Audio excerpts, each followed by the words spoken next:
You know who made it.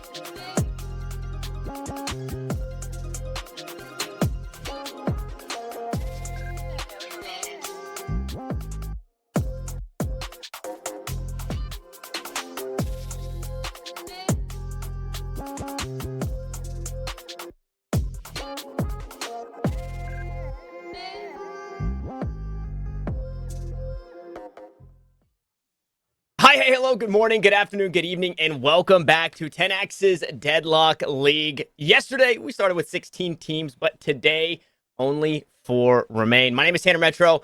Today, I'm joined by Anubis, and we'll be your chaperones for the first half of the day. And Anubis, we get to share a couple of matches together. How are you feeling? I'm feeling really well. The yesterday's broadcast was really nice. Watching all those teams fight it out in the best of threes and all that. That was really nice. I'm really, I'm very skeptical on how fast and or how slow these games are going to be today, though. Yeah, we are here in the semifinals, and we've got our strongest teams globally joining us today in the semifinals. So it's going to be a lot of fun to check it out. But before we do jump into all of our action today, let's go ahead and take a walk down memory lane and kind of see how it was that, or what it was that got us here and where our groups landed. So I think we should be jumping kicking things off with our Group A. That was the group with Hydronation and the Unknown. And as you can see, this is here how it played out. No surprises that Hydronation and the Unknown meet each other. Also, no surprises that the Unknown take the L in that one. And then as we move on forward, this is our other powerhouse in Buff Enjoyers, who made quick work of their bracket as well. They just scooted right on through. And Hydronation and Buff Enjoyers, those are the two teams that'll be joining us in opposite sides of the bracket, however. So they have to get through their the work that's ahead of them before they can play each other. And then if you missed the broadcast yesterday, please go back and take a look, because we had an absolute banger of a game to start the day with Patron Pulverizers taking on TF2 Boomers. A really good comeback win for Patron Pulverizers. They were in the driver's seat for a little bit. They let it slip away, and then they were finally able to pulverize TF2 Boomers. And they've qualified to today. They're also one of our semifinalists who made good on their wins in the quarterfinals. And then last but not least, once we get into Group D, this past team is insane. And I don't mean insane in that they're the best players I've ever seen in the entire world.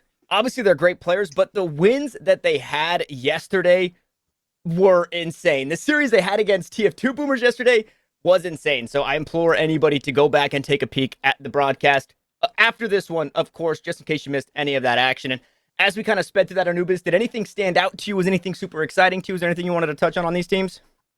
I kind of want to touch on the Unknown because I'm an esports enjoyer turned caster.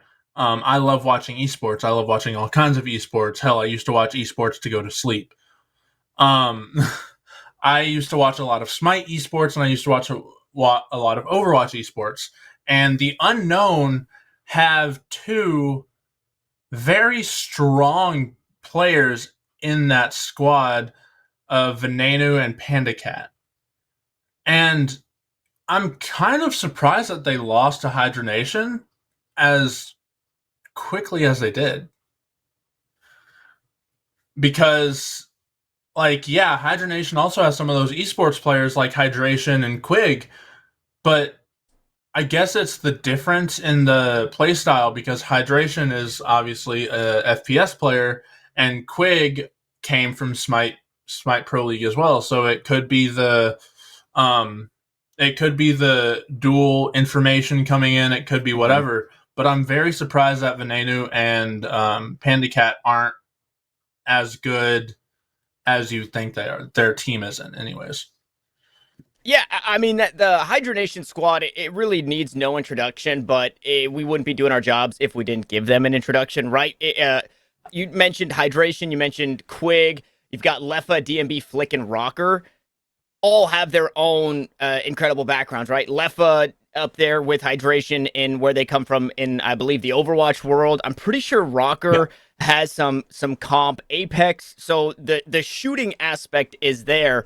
And then it just goes to show when you've got, I don't know, when a player is good at one game or plays pro at one game, they're typically playing at the highest level in all of the others. And they've been able to piece that together. But I think the most interesting thing about this roster is they seem to be the hungriest. And I say that in this roster started off with the Cabal. And before the Cabal, before the first downtown showdowns, we were seeing the Cabal play, but we saw, I believe, Hydration and Leffa. Somebody can fact check me on the Leffa, but I know Hydration was playing in that first 10K tournament, the first ever for Deadlock that dropped, right? So hungry to chomp at the bit and get involved in the competitive scene. But then they realize, hey, we're winning everything. They're the number one team, but they still understand that they had to make changes or wanted to make changes because they thought they could be better. They absorbed the number two team that was Deadlock Deep State, and now this Cabal 2, Mahjong, and Krill squad becomes Hydra Nation, and they are the powerhouses that we see today. So this there's a lot of story to this outside of the backgrounds of their players in such a short history. And as for Pass, I've seen these names around the block. I've seen these names on the ladder. I've seen them playing here and there in tournaments. But as a team, I think this is their first go. I believe production let us know that this is their first go at a tournament in this squad. And they've kind of had the Cinderella story, right? They've had these comeback victories against melee creeps. They had a really strong showing against TF2 Boomers in a series that was just a slobber knocker. But now they do stand toe to toe against, this Hydra Nation squad that is, I mean, they're undisputed champs, man. It's hard not to be in the corner of Hydra Nation or seem like we're in the corner of Hydra Nation just because they are so storied so early on in this game. Yeah, and I think a lot. I think every single one of them has, like you said, some kind of esports, Rocker, Apex, Hydration, Overwatch 2, Leffa, Overwatch 2, or Overwatch Mm-hmm. 2. Like all these characters from these different esports backgrounds coming to one team to a esport that is barely up and running. Like Yeah. there's so many leagues, but there's no official league yet. And I feel like that is definitely going to raise some eyebrows at not only how long will they last, but how long will it be until they're defeated or until they finally lose a finals. Well, if anybody's been paying attention to the Deadlock scene, it's pretty volatile right now. So teams are still trying to figure out how do we not only beat Hydra Nation, but how do we keep a team together? We're seeing roster changes left, right, and center, except for Hydra Nation, who have. I don't want to say that they didn't make a roster change. They. It seems like the other teams are still trying to figure out what works for them, whereas Hydra Nation knew, hey, if we pick up DMB, if we scoop up, I think I don't know if PRD was coaching before or was. I know PRD played with and Quig, Deadlock Deep State, and then they just kind of absorb that and say, hey, we want PRD, our coach, can sub in when possible. And then obviously Quig and DMB do their jobs respectively. But it sounds like as much as we can hype up these players, they are taking a little bit longer to get started on their draft. Before we send things away, though, Anubis, it's your first time on the broadcast here for the Deadlock League. I want to give you the floor to maybe bring up some conversations that you wanted to before we just because once we get into it, man, it is we hit the ground running. We get the draft and then we just start going. So okay, sounds like draft is getting going. So maybe these questions are going to be the perfect amount of time. But Anubis, what are your thoughts right now on the state of Deadlock, the patch notes, the heroes, kind of where we stand after that 1027 patch, and then the rest of the patches that have, done a little bit of smoothing out the edges for some of these strong heroes? Yeah, I really enjoy the Deadlock as a game, obviously, but it seems like they're taking a lot of feedback from a lot of like the pro scene and stuff like Yeah. that to really balance this stuff. And I feel like that's one step that a lot of developers don't do in such an early state of a game. Like they nerfed Abrams melee, which Abrams melee, if you parried that before, it was horrible. But now I think you can at least melee parry it twice as much. So it's definitely I feel like it can succeed as an esport, especially when it gets its own league.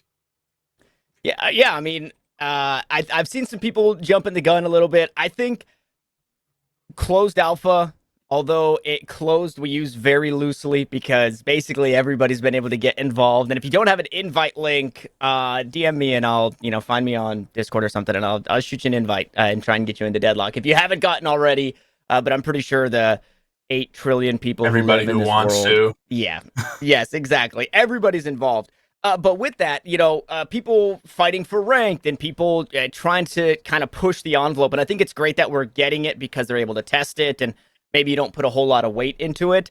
The 6 new heroes, I saw some people getting a little crazy asking when those are going to be released. And we do need to slow down a little bit, guys. Those models are completely unfinished. We got people throwing clay boulders and stuff. So let's slow down on the hero releases. But I do, to caveat on your point, I think it's great that the development team is really making the most out of this alpha stage, and I'm excited to see where it goes. Now, more specifically on the meta, right? Right now, we're seeing Gray Talon as a pick ban. We're also seeing, I think maybe with the influx of Gray Talon, we're getting a little bit of an influx of Bebop just because you can be that.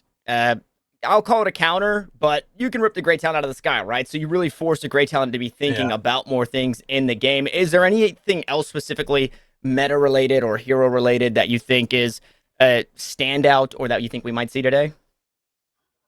As a Mirage main, I really like that Mirage is being played, but Yeah. I feel like he's not as strong as a lot of people give him credit for. Yes, he has that CC. Yes, he has that damage, that dot damage, but Mm-hmm.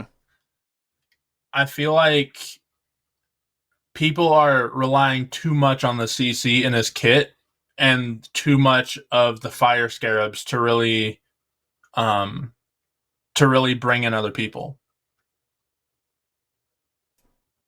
Yeah, the with the fire scarabs, they did recently just get nerfed a little bit. I think some of the damage also got nerfed. Some of I think it's the regen that also got nerfed in that Mirage, but it's still been a priority pick throughout the weekend. We'll see if that continues here as we've got our draft ready. We'll see how the cards lie ahead of us. And okay, no Great Talon ban means there's a Great Talon pick. It's actually Viscous and Infernus to be banned away.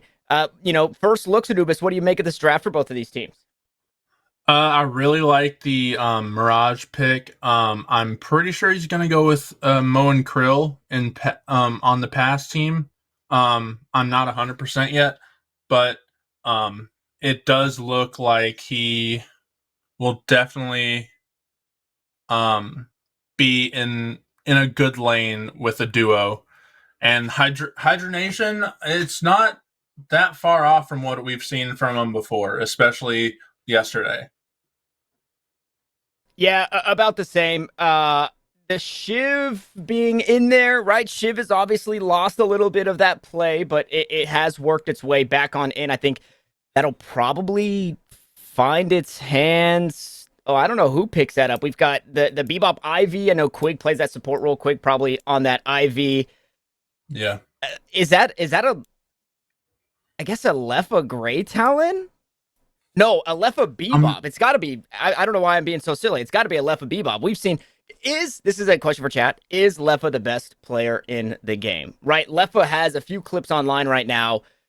Self-proclaimed best player in the game, but is making a very strong argument for himself because when you give him hit scan, when you give him the Bebop, he's absolutely shredding everybody. So that is a very scary prospect. But something that needs to be mentioned and cannot go without is this Lash pick for pass. Mouse has been insane on the Lash. This is such a comfort pick for them. And the best part about the Lash, who these days has lost a little bit of their umph and is a bit more of kind of like an alt bot, still has damage, but isn't the same Lash of old. is that Mouse continues to find ways in games, even when pass are behind, to create opportunities to get huge death slams, finding 5-man ults, 3-man ults, playing beautiful counter to the characters like Grey Talon or Ivy. So, as much as we can talk about the strength of Hydra Nation's draft, this Lash, I'm going to be very interested to pay attention to how Hydra Nation shut this down because it seems impossible the way that Mouse plays it. Yeah, and another thing I want to talk about is the 7 Mirage team fight coordination. You throw a ball into some people who are lifted up by a tornado, they get melted instantly, like just like that. And it's especially in late game, it's just almost too much to handle.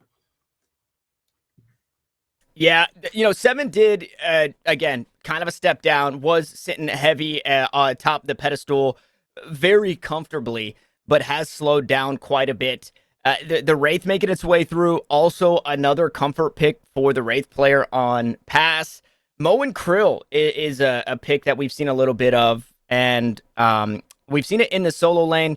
I was talking with a buddy of mine, Seymour, the other day, who's a Mo and Krill enjoyer, and maybe you share the same sentiment, Anubis. I don't know how you feel about the Mo and Krill, but playing the Mo and Krill, obviously a very strong solo laner, but with the combo and the health that you get when your combo gets a kill, you would obviously love to be proactive with that. And my buddy was thinking that it feels like you're taking away from the Mo and Krill a little bit, putting him in a solo lane because it doesn't feel as great leaving your solo lane to gank with the ult than it does a duo lane with the Mo and Krill and leaving to gank with the ult. How do you feel about that? I can see his point. I just hate Mo and Krill, but Natural, because as one does. I mean, I'm a Mirage main. I get out of my tornado, I get comboed, I'm dead. Like I don't know what to do in that situation. I don't have tornado. Like, um, but I feel like he's right in an aspect, but he's also wrong in an aspect simply because that combo gives him a lot of kill potential in solo lanes, along with a lot of team up potential with other picks. So it's kind of a Mhm. double edged sword. Which edge do you want to get? Which edge do you want to get hit with? Okay, I'm a Mo and Krill enjoyer myself. I'll say it for the Mo and Krill haters as my camera freezes and I do my best ventriloquism. Uh, I think the scorn does need to be adjusted a little bit to not have that crazy vertical hitbox where somebody can be on top of your bridge in lane and you can be underneath it and scoring yourself back to full HP. So I'll give the Moke haters that. But outside of that, I'm a huge fan of that Mo and Curl. I don't know, and hopefully production can maybe help us out here because we've got 2 Mirage picks on there and I don't think we have 2 Mirages in the game. Okay, it actually sounds like we're jumping into game. Our players are ready, so we can see where that goes. I would think probably a Kelvin or a McGinnis, since they were not banned away or taken away, and it is going to be... A Okay, nope, Kelvin. Kelvin... Hold on. Ivy was picked up by Pass, which it showed was on Hydronation, and Kelvin was picked up by Hydronation. Okay, so there we go. Those are our prayers answered. Yeah. I still might be a little lost here. Our draft may have been Swapped. swapped or backwards or something of the sort. I think the draft is just a little awkward, but now we're jumping into it. We get into the game.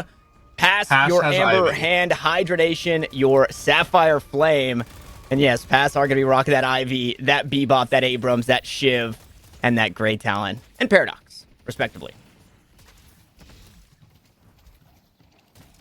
And it's actually a Leafa 7. So that's interesting.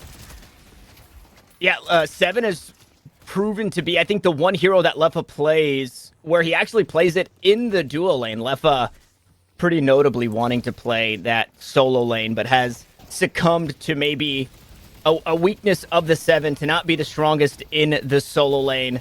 And we'll see how Quig and Lefa pilot this one against Meter and friends here.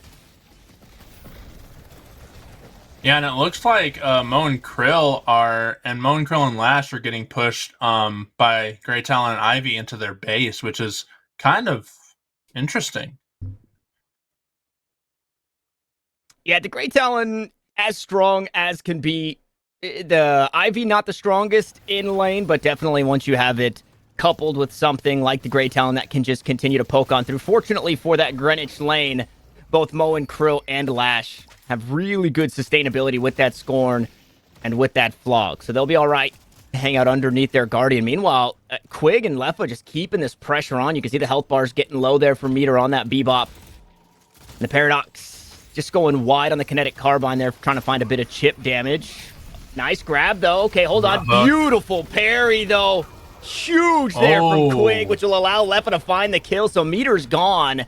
And I mean, a lane that was going Quig and Leffa's way, they were giving up on it, right? They weren't playing super aggressive. They knew that Meter was low, and Meter actually made the decision for them. Hey, do you want this kill or not? And they wanted it. Yeah. One thing I am curious about is the solo lane. I think it's purple. On the very far right is Abrams is just pushing Wraith into her tower, and it's just like she's already died once, and she's almost about to die again.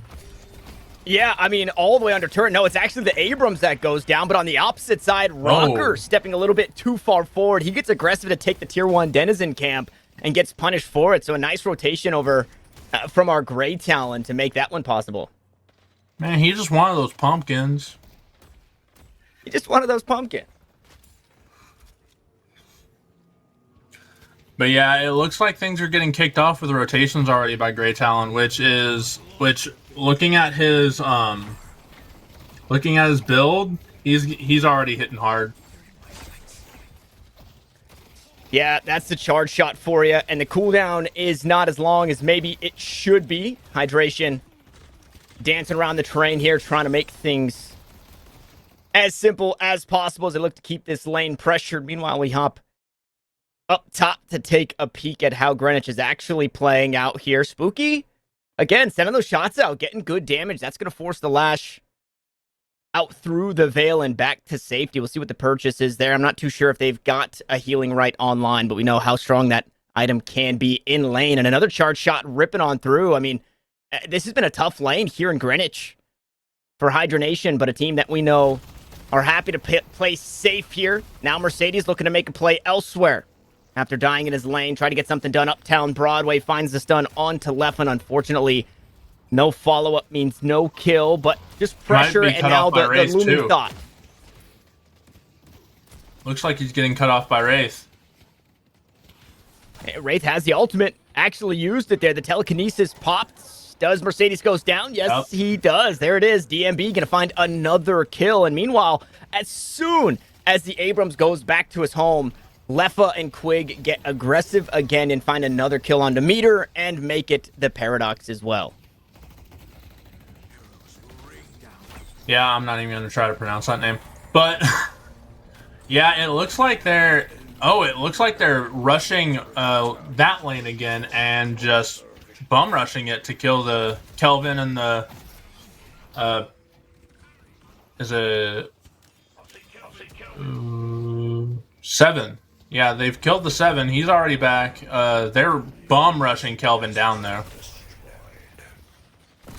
The frost grenades, though, they just do so much damage and so much healing. You saw it there, just about 200 healing out from Quig, and he's able to use that ice path to sneak away to safety. He's going to get right back into Leffa's open arms to welcome him back uptown Broadway.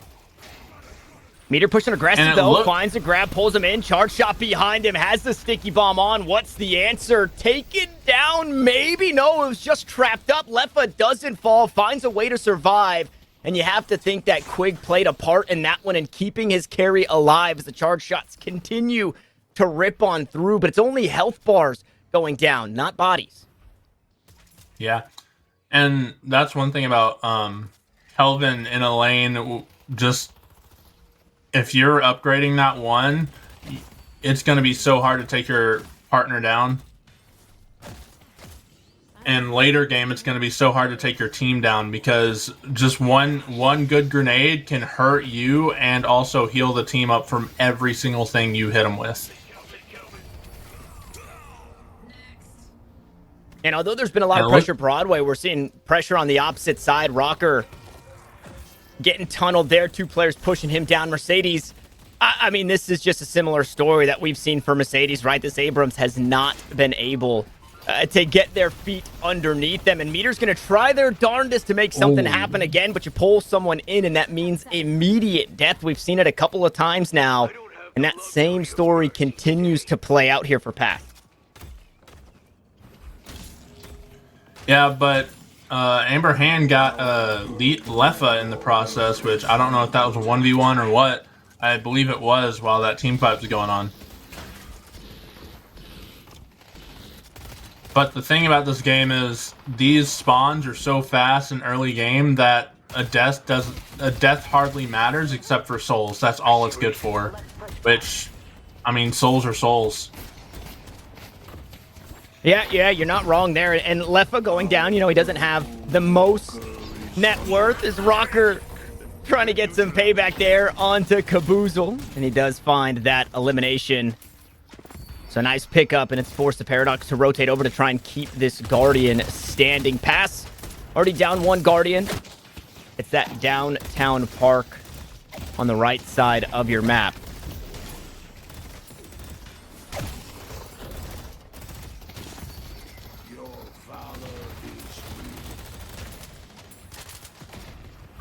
Yeah, it looks like this game is pretty even right now. The rotating phase is really interesting, and it looks like DMB is gonna get Mercedes for a third time, and they're gonna chase down that Moe and Krill now. Oh, Paradox changes places with Mirage. Ooh. Yeah, I mean, that's Lash to come and save the day.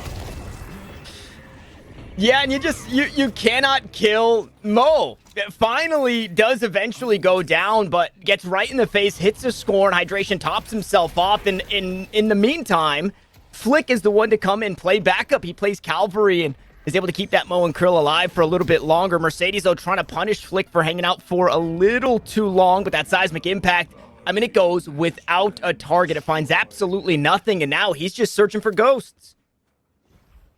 Yep, and it looks like he found one in that train station.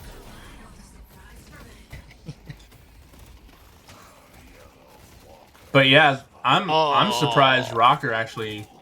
Oh, Mercedes, buddy.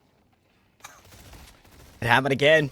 He went on a wild goose chase, and by the time that he was trying to finish up the chase, Hydration was already back in lane, and they find Mercedes just a step out of position and pick up a nice elimination there. That leads to a Guardian and maybe some damage on the Walker here. No, it looks like they will back away from this one as Meter and Paradox look to play goaltenders on this, but flex slot open, right? 3 Guardians down. Hydration are slowly but surely getting started on choking the life out of Pass. They're going to have to try and find a way back into this one. We're 10 seconds away from the buffs being available. We'll see where the priority is on those, and we're 35 seconds away from that urn coming up, which is going to be pretty looking pretty juicy for Pass to get back into this game.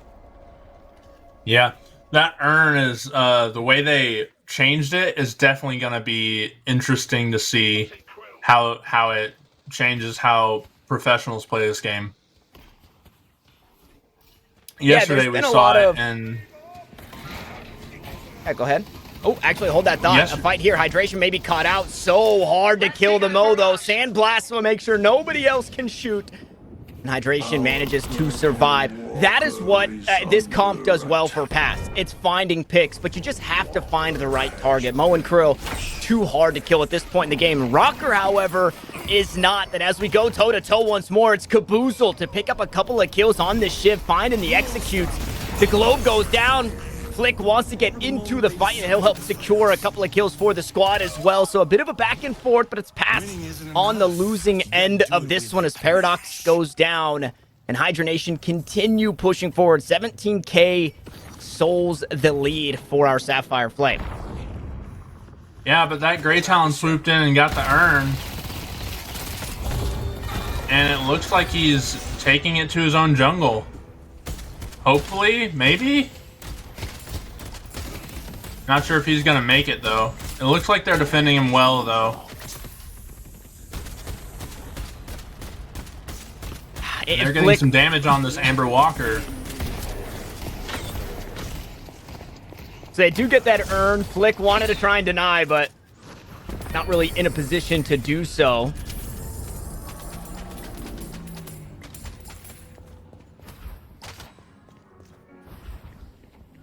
Uh-oh. And it looks like Shiv's hunting this Mirage down.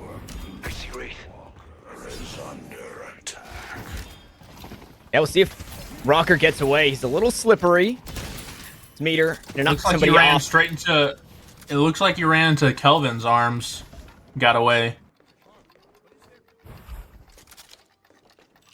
That feels bad. The chase was, I think, a little bit of an overstep. If Caboozle kept going, you're kind of giving up on what the objective of the game is at that point. So he does give up on that. It does allow Rocker to live, but he has been the most susceptible for being picked off. We've seen it a couple of times this game, and Hydration's been that target to get picked off, but he's just going to back away underneath that Guardian. He'll go, and he's got Flick in tow, so no real pressure as they look to push uptown Broadway. And Meter actually getting pressured here. Denizens picking him up there. Mercedes going to come try and force Flick back. Out goes the hook, but nobody home.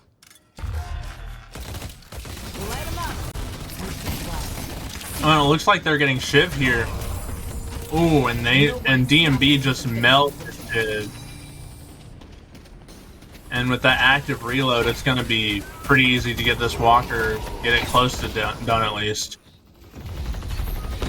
Yeah, beautiful rescue beam there, though, to keep Mirage alive. The Walker does go down, and they want to fight on the backside. It looks like Mercedes wants to get active here on this fight. Airdrops through, Hyper Beam ripping through the health bars, and it's DMB the first to fall in the fight. The objective was taken, and we'll see if Hydra Nation try to walk away from this one after losing one. It's only been the Wraith thus far. How much more can they get here? Flick looking to sneak on out here, has everything available and the restorative locket, so a burst of healing in the back pocket, and it looks like Mo and Curl. Hydration's actually found somebody. Out comes the bull, and Hydration low on HP, hasn't died just yet, somehow still alive, but will eventually go down. Paradox will make sure of it, and finally they make good on the kill on Flick, and we're at the 14-minute mark, which means mid-boss now on the menu.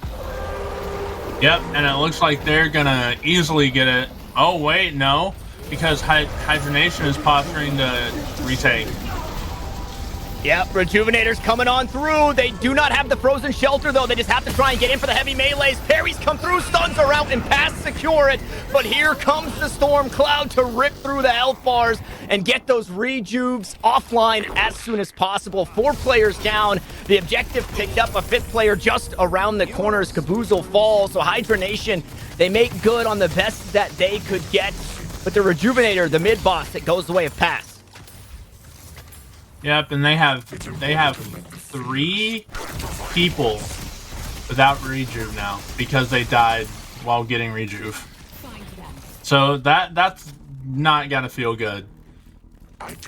But I mean, hey, 3 of your people still have rejuves. Every coin helps. So maybe you can make a playoff of it. Maybe. Especially since you're down almost 5K or 15K. I can't do math. Hell yeah, a little over 15, 16K ish. They do have the urn though, right? And because they are down that 10%, it is an easier secure for them. We'll see how much of a fight Hydra Nation look to put up in this one. As Rocker looks like Mirage is floating trying that to way. sneak on there. Yeah. Yeah, I mean, a heavy punch, a heavy melee, or a hard CC will stop the urn here. He goes in, has the decay, looking to deal with Caboozle, but there's backup here. The rest of the squad trying to help out. How long can Rocker survive? As the urn still stands, it's on the ground, but we go 1 for 1 thus far. Now we're inside the building once more, and Lepa just on the outside. Look at the damage numbers from Lepa as he rips through with the power surge and lightning ball, and it's enough to slow things down for now. That objective does eventually get secured, and that lead a little bit closer, but Passer still on the back foot. Yet again, they find another kill. Spooky going huge on the Grey Talon to get one across the map, but the back and forth continues, but the objective was secured by Pass again. I easily saw like at least 3-4K damage there just on my screen from that power surge.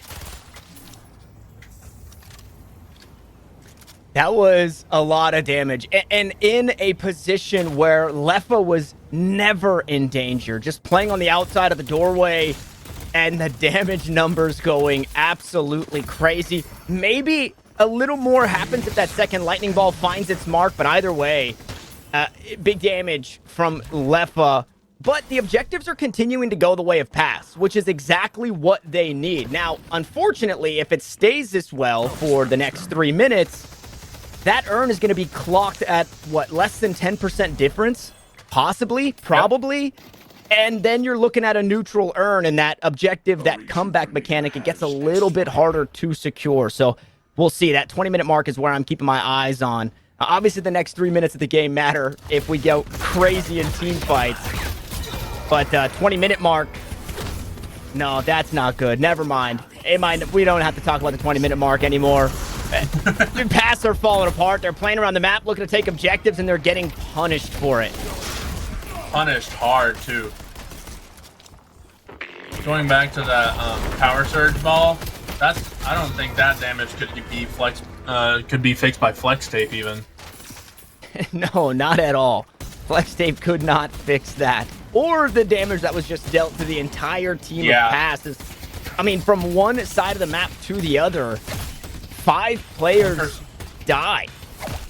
Shiv was already dead, and it was pretty much a deicide without being a deicide. Or team kill. Sorry, Smite Brain.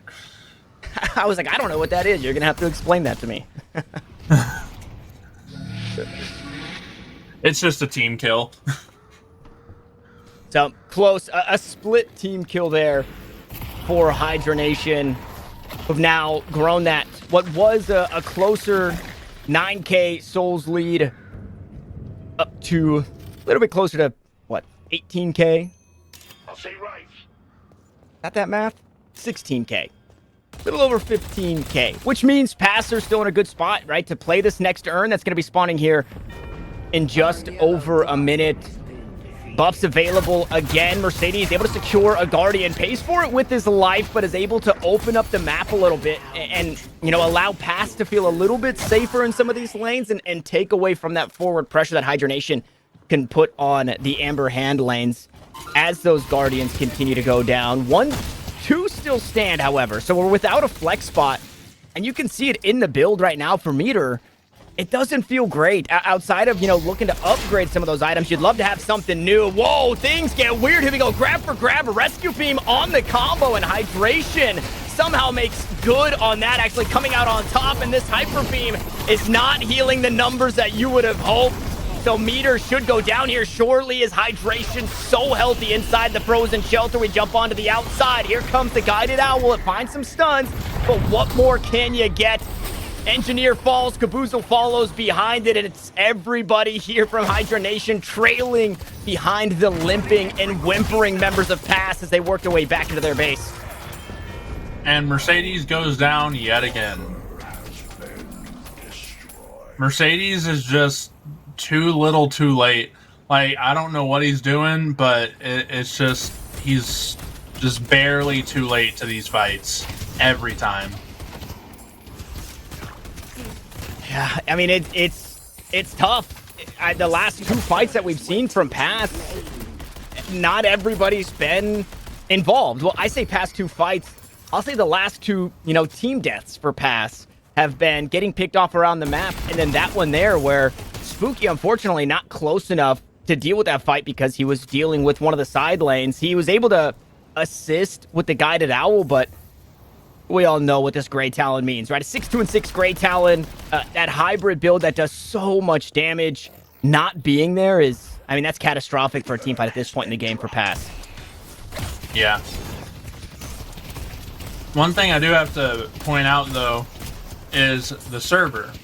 We are on NA servers right now, and I'm pretty sure we're going to go to EMEA next, or EU servers next. So maybe that'll change it. Who knows? But as we've seen in multiple esports, ping doesn't always make the game. It's your plays that make the game. Yeah, and we'll see no ping discrepancies as we jump into another one. Hyper Beam ripping through the map once more, and there it is. Spooky with a huge kill onto DMB as Meter looks to chop away at the health bars. Can't secure an execute just yet, but look at the Mo and Krill as Paradox gets traded on the back end. Leffa happy to have that one. Quick gonna stall things out for just a second, and now Hydration is full HP and back in the fight. What can he find here? Scorn comes through. Combo secures the kill onto Mercedes. And now it's pass on the back foot as Kabuza was looking for a backstab, but Leffa doesn't allow it. And once more, Hydronation, numbers ahead, look to march into the base of Pass, and they do it off the back end of a huge team fight and a flick kill over Meter. Yeah, that was just mean what they did to Mercedes. And Sapphire Guardian's going down, hopefully. Maybe? No, he's trying so hard to get that flex slot for his team. Poor Ivy. Yeah, that is... And that is a free Rejuvenator. And it gets even freer. With Spooky taken out of the mix, DMB quick to pick that one up. DMB's been relatively quiet. We've seen DMB getting picked off in some of the fights early, but it's only a matter of time, right, before we really see this Wraith take off in the next fight. I can't tell because the telekinesis is on cooldown. It doesn't show us if that's maxed out just yet, but that's huge for team fights. And so is this Mo and Krill, right? Combo comes on through. Oh, man, and Mercedes just puts himself in such a bad spot. He's the only person here from Pass, and of course he dies. Yeah, that combo into that tornado, into that freeze is just too good. And now again, they just march right back into the base. Mercedes is gone, so they won't have that seismic impact. Hyper Beam used, but silenced, so that's not available any longer. As the airdrop comes through, it finds some silences for just a moment, but I mean, it's a moment of respite as your base is getting ripped through. Shrines go down, the second one to follow, and they're just actually playing for the kills. They don't want the OBJ. They want to try and find the team wipe as the hook goes wide inside the pit. Kabuza goes down, but they do find one back as Hydration was taken off the board, so no combo available. Here comes the Lash ult, pushing Meter into a tough spot right into 4, and Hydronation are just playing with their food at this point. They can look to shoot the Patron, but instead they look to shoot Pass, and they'll finally set their eyes on the objective and look to close this one out. Yeah, that was... They were kicking them while they're down there. The only play I saw that that Pass even had was that Paradox ult, and that did nothing to Mo and Krill, like you said earlier.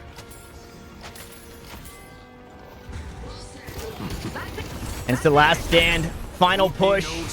Kaboozle up in a second. No Bebop available. Guided Owl comes out right inside of the frozen shelter. Those are the Patron alive for a little bit longer. Quick gonna drop that one. Now they look to take the fight, and they do find Rocker again, who goes down, but it's Engineer on the backside, and they don't have enough to stop the shot. So the Patron under fire. Spooky will fall next, and Hydronation just around the corner from securing game 1 here in our best of 3 over Pass.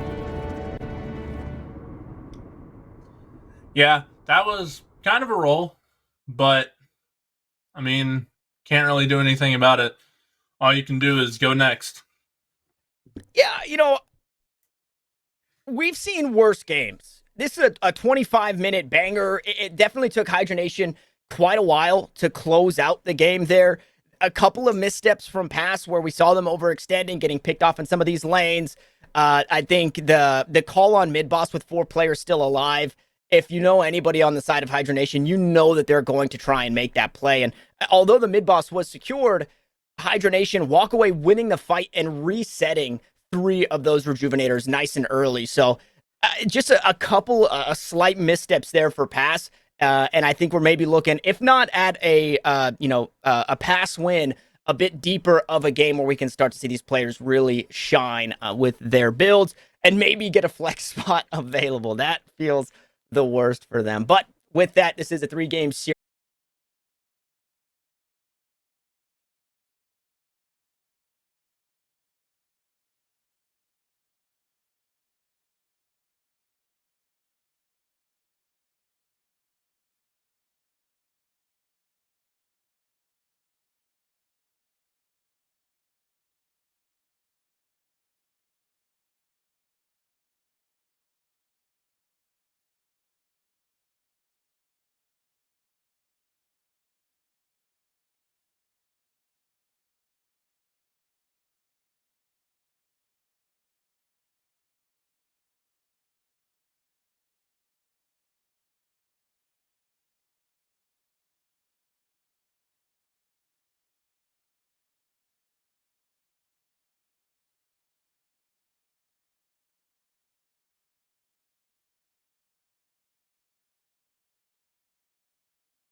started.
No way.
Got the draft ahead of us here this time. Hydra Nation, however, are going to be our Amber Hand.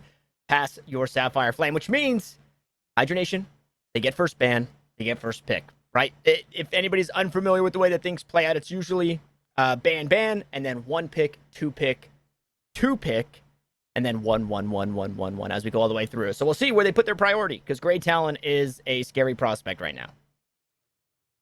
Yeah, especially after that last game. That last game was really, really scary. Even though he wasn't doing as much as he needed to, he was still doing a lot of damage. Yeah, and I'm not 100% sure. I've been messaging production to try and see if we could. There's no way I wrap my head around it because I don't have the rosters list ahead of me. But Passer playing, I think, without Mouse, who was an insane Lash player yesterday, did a whole lot. I think Mouse was maybe just subbing in for the squad, and so it kind of takes away a lot. So one of my talking points in Mouse being able to create opportunities for themselves and for the rest of the team on that Lash, who's fallen by the wayside a little bit, it's a mute point at this point, unfortunately. So we'll jump right back into it. That does lead me into the flexibility of these rosters, however, and you can see the respect in the flexibility is that Bebop gets banned away. That's a huge champion for Meter. We saw it last game. It's also a huge champion for 8 Spooky, who plays a lot of that Bebop, and that Bebop led to a lot of the wins yesterday for Pass. So Hydra Nation, respect it, ban it away. And as we take a look at it, Anubis, does anything stand out to you? I'm gonna guess one of these Infernuses is a Grey Talon, but I like the Kelvin ban from Pass because that Kelvin helped a lot in a lot of fights, especially breaking up the fights. So I do like that Kelvin ban. That Kelvin. Okay, second Infernus is Lady Geist, which we haven't seen today. Oh. But we know it's strong. We know it's very strong. Yep. What were you going to say before we got that info? The Kelvin pick, I think that's a great point that anytime something was looking to go wrong, Quig was there to turn it around for Hydra Nation. So Pass giving a lot of respect to what Quig can do on that pick. But now they have to give that same respect to Quig on what I'm assuming is going to be the Ivy here. Quig is the hard support. I know it's weird to call anything support. He's the rescue beamer, essentially. That's Quig's job on the team. And Ivy does such a good job in rescue beaming. The engage tool that you get from the ultimate, but also the disengage tool where you can rescue beam somebody while you're using that airdrop is going to be big. So we'll see how that pans out. But Pass are, however, they've locked in that Lash, and we'll see if they can now get the value with the Lash that they got yesterday, because it was such a huge pick for them. We'll see who pilots that one, but we are jumping into game. Here we go. Hydra Nation, your Amber Hand, and Pass your Sapphire Flame as we are underway. Now I was gonna say there might be a potential that Quig goes Viscous instead, but I'm wrong. But yeah. Hey. It's definitely not a bad shout, though, right? Because Viscous, is kind of known to be that supporty role as well with the cube, and you can get the rescue beam as well. So I think definitely a decent shout. but there's also so much playmaking potential, and of course Hydration's got to rock that playmaking potential. Yeah, of course. Especially with I believe it is, who is that in this lane? Oh, it's Mirage and Viscous. Ooh, I love this combo. Yeah, Viscous actually solo laning for now. What they're doing here is they've got that Paradox out on the right side, right? Pushing Park to just allow the Abrams to get ahead of this Warden. The Warden has such a strong gun. The Alchemical Flask is so incredibly strong. And yeah, so they just play a little bit. Let's get this Paradox a little bit ahead in Way of Souls. Let's help our Abrams feel pretty comfortable in this lane and get that pressure moving forward. And now it opens up opportunities for Abrams as well. I'm assuming... Oh, I don't actually know. That could be Flick or Rocker. It looks like it's Rocker here on the Abrams, but it opens up the map for, you know, Rocker to make plays once he's got these troopers pushed underneath this Guardian as well, and Mercedes is feeling it. Yeah. I do like that Paradox came over to help him with lane. I don't think that Rocker, no matter how much he tries to push, is going to have much pushing potential without a partner, because he is that shotgun character versus a single shot character, which, as a lot of us know, has a lot more potential early game. There's Lady Geist. Hydration actually getting punished here early. Push underneath the turret. Okay, Spooky going on the hunt there, and he finds his target. Quig also on the receiving end of a bit of damage there, so a nice pickup for Engineer. And it's actually passed to find the first couple of early kills in this game.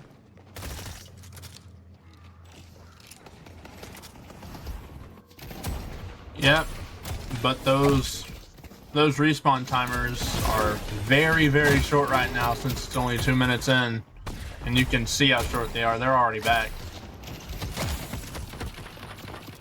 And no harm, no foul there as we get another peek at this Park lane that it is. I mean, this is why Rocker got a little bit of help early, right? He's just getting forced underneath the Guardian. Warden's gun so incredibly strong. Spooky getting caught up there, slowed down by that kinetic carbine. Hydration couldn't quite make good. No, not like this. Flick actually in an awful spot here. Wall goes up. Time Wall gonna slow down the bullets. Maybe nobody wants to push through. Meter finds an angle, finds the kill. And Hydration just had to watch it happen as Spooky steps away with 80 HP. Hydration didn't have cube yet. I'm so sad.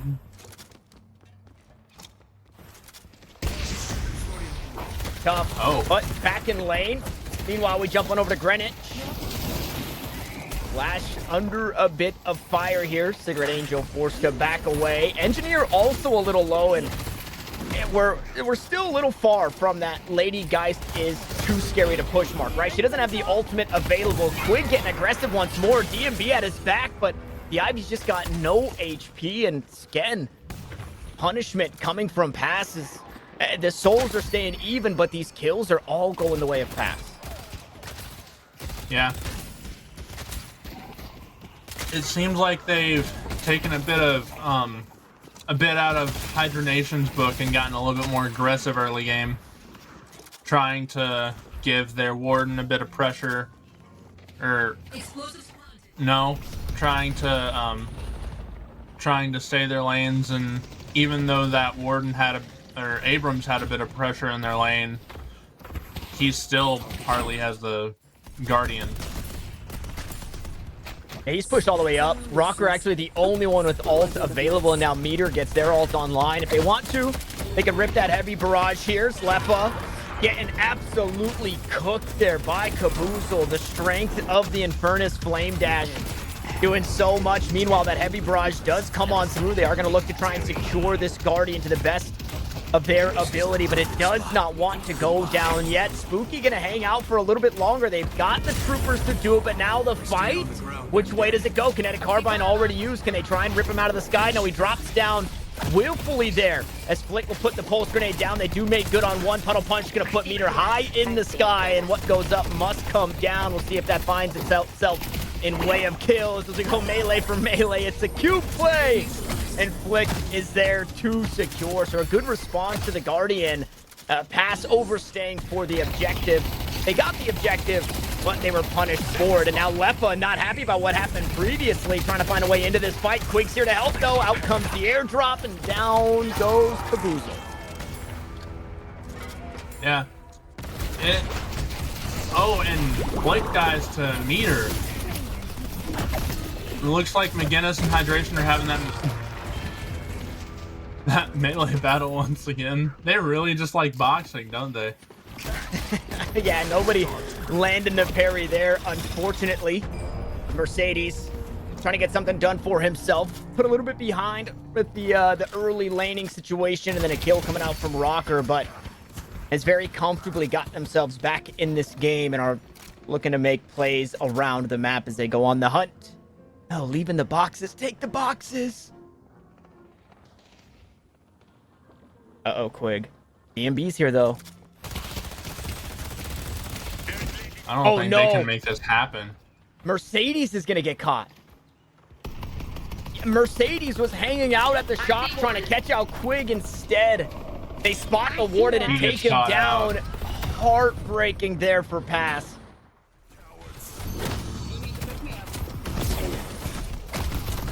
And it doesn't stop. Meter puts the wall up. Nowhere to go, though, for Rocker. Still has the ultimate available. Infernal Resilience going to help keep him alive. Spooky now sending the Guided Owl this way. Low HP. Jeez. Is anybody in range? Off the top ropes comes Mercedes. Oh, and he's on the hunt here. The police officer looking to detain somebody. Unfortunately, nobody's home. They do get that Guardian, though. And what I find funny is I think McGinnis found her match when it comes to meleeing. Her and Viscous were having a melee off, but she walked up to Abrams and she's like, well, I'm dead. That's how it goes. Yeah, you don't, one does not simply just stand in front of the big blue Hellboy and trade punches.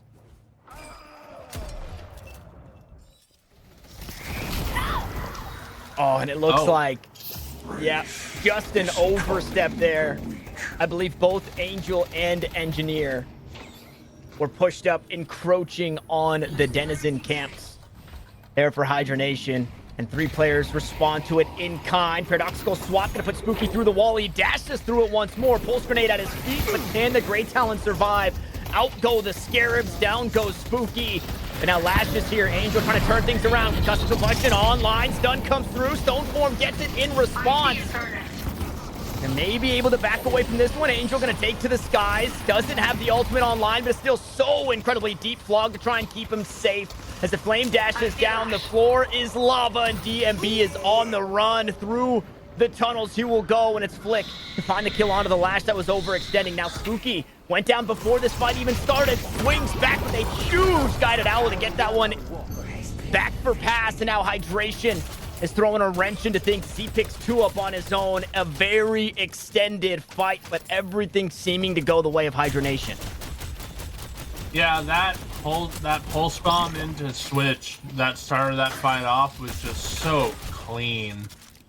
And after that, it just all fell into place for Hydronation. Even though they lost a member or 2, there was no way Pass was gonna win that because of how many people they had there at the time.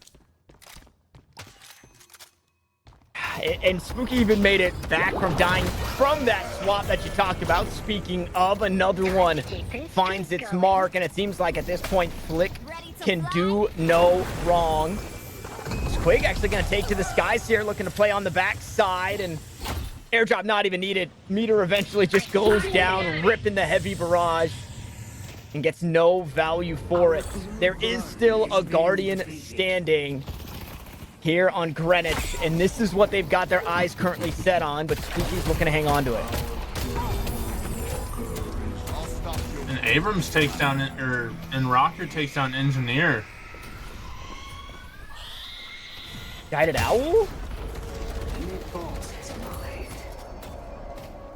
Unfortunately, I guess. Skill.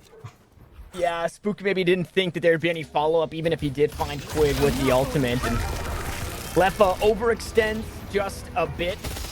but I do believe found that kill onto Caboozle, so he's not walking away empty-handed. They've also pushed all the way up to the Elder Guardians there, and the base Guardians, Uptown York. So that yellow lane, it's been demolished.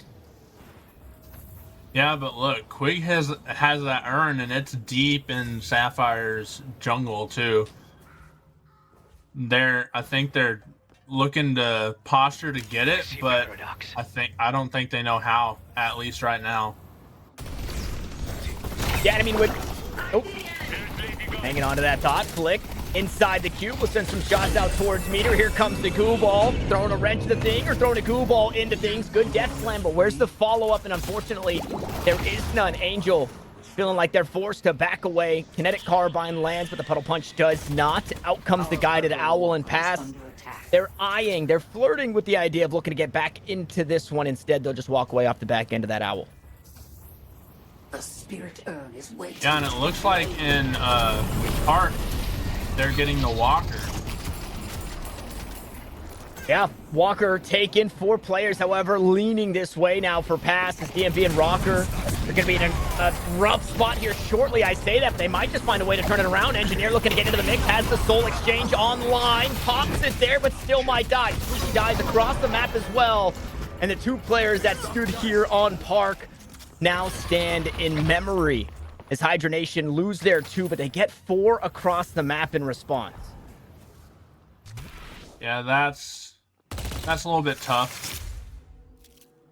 That's just a little bit tough because now they have free space to get some of these walkers. Where Pass has, wow, they still have a Guardian up.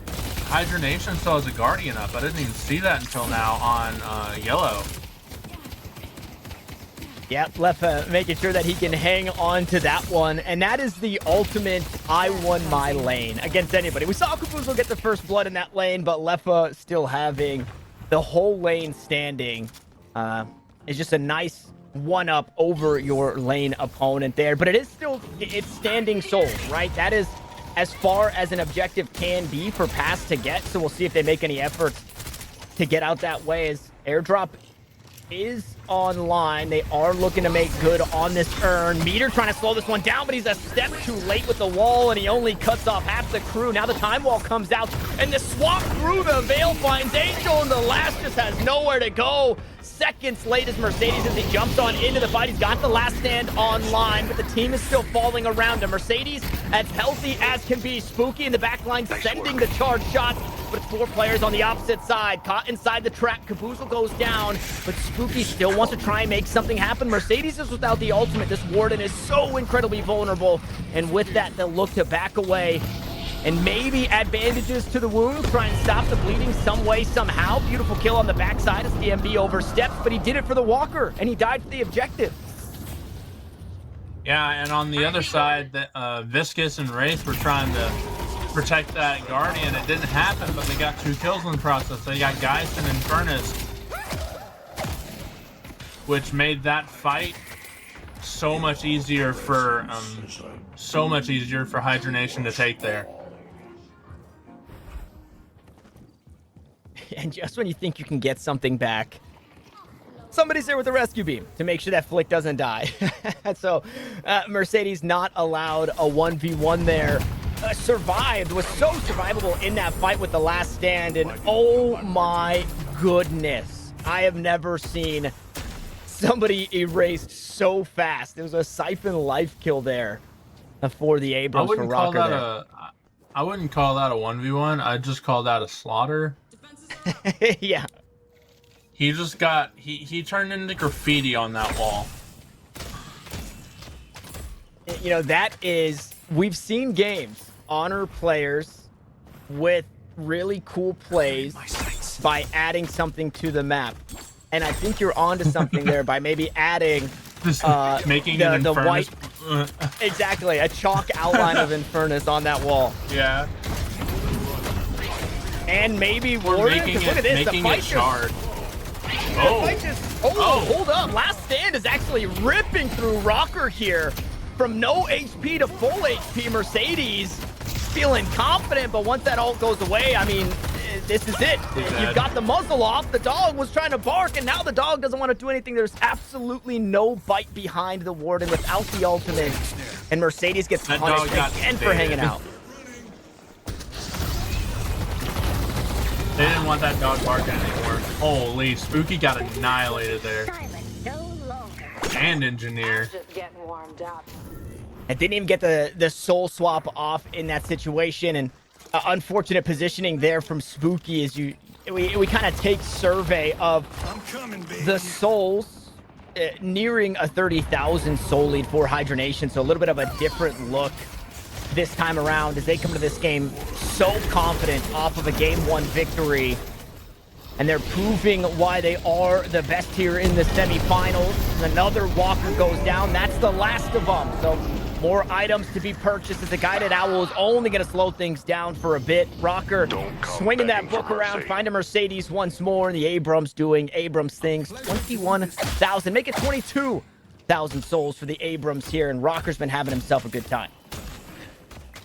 Yeah, Rocker's been having a great time. And it looks like they're going for mid-boss now.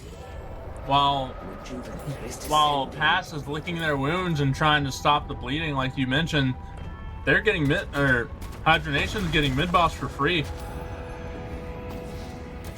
And there's unfortunately nothing that you can do about that. Pass not in a position to have anybody overstep there, especially because your McGinnis and your Lash are down, right? Meter and Angel weren't available as that was going down. Once you have that wall, once you have that Death Slam, you can look to maybe displace, go for a steal, invest something. But now, looking at the game state, right? 30,000 previously, nearing 40,000 soul lead now for Hydra Nation. And how do you find your way back into this one, right? You can't be waiting for 5-minute windows to get that urn. We've already seen Hydra Nation willing to not only fight for that urn, but score it on your side of the map. And this is definitely not a way back into the game, as Angel is just trying to get some situational awareness, and he's met by a paradoxical swap. And the rest of the team behind him just might fall as well. Kinetic Carbine shot does go wide, so a moment of respite as Spooky just in the back lines with the charge shots. Out comes the airdrop, dropping it on the Elder Guardians. Deep inside the base we go, and Hydra Nation want to end it right here, right now, as 2 are already gone. The Infernus falls next as Caboozle gets erased. Engineer and Mercedes right behind him, and it's a heavy barrage, but for how much longer? Rocker goes deep inside the base and will force some back tails tucked between their legs as he gets aggressive once more, goes atop the wall. But look at the base, the shrines being deleted, and the Patron is up next. Yeah, and they just push them into their base, and it's just over. Like, I don't. Oh, and he's just gonna go in because he can. He's gonna go in, say hi, maybe buy something in their shop, and leave. Yeah, I don't know if that's possible, but that would be the ultimate BM. We are just around the corner from the urn spawning. There is a chance that Hydra Nation go for a touchdown with the urn, but we'll see if that comes to light for the squad. Oh man, they're just like so rich. Yeah, they really are.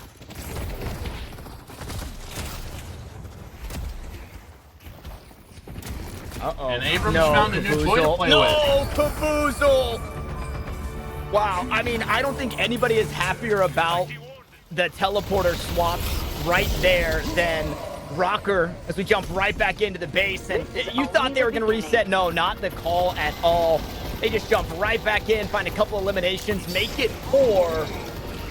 And there's just no response. Nothing they can do. Guided Owl doesn't find anything. Engineer just adding to the kill count. DMB just adding to the BM. And the Patron will eventually go down. So it's Hydra Nation finding themselves the first team in the finals with a 2-0 victory over Pass. Yeah, and it almost looked too easy for Hydra Nation, to be honest. It almost looked way too easy. I mean, yeah, but that's Hydra Nation. They do that to everybody. The real kind of story is not Hydra Nation versus anybody in NA. It's Hydra Nation versus the Titans that are proving themselves in EMEA, which we could quite possibly have that matchup in our grand finals. But this is why it feels so hard as a commentator group, and I can't speak for every commentator in the world, but when you've got this super team like we see in Hydra Nation, like we've seen in other titles, Falcons for Apex, who are supposed to be a super team, which was TSM for a long time, and Sentinels and their reign, and Fanatics reign. Like, it's the era, right? Right now is the era of Hydra Nation, and it's a little early to call it an era because the game is so early, but they are just running through everybody. But unfortunately, that does things for us in our first series. I believe we're going to be bringing you the second semifinals, but if that is okay, perfect. So we are going to be bringing you guys that second semifinals. We're not going to be missing a beat here. We'll see who's going to be joining Hydra Nation in the grand finals between Buff Enjoyers and Patron Pulverizers right after this.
No way.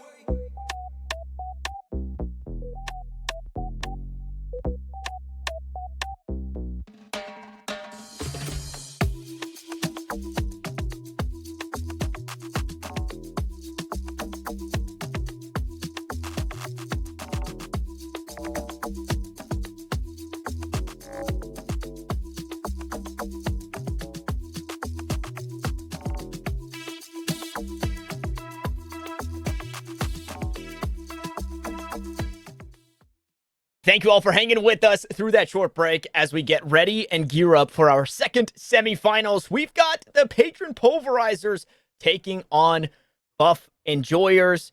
A couple of teams who, if you're an NA enjoyer and you don't know what's going on across the pond, you know who the Patron Pulverizers are. We saw them yesterday. We get to see them again today, and there are some very lovable streamers. Pop, kind of being at the head of that Patron Pulverizer squad. They're going to be taking on Buff Enjoyers. They're champs is what they are. They're not the reigning champions right now of EMEA or EU, but they are right there in contention with what is the powerhouse that has become the European Deadlock scene. So you see it there at the bottom. The winner of this one will join Hydra Nation in the grand finals. But let's talk about these squads, right? Patron Pulverizers, Anubis. Yesterday we saw them. They played TF2 Boomers.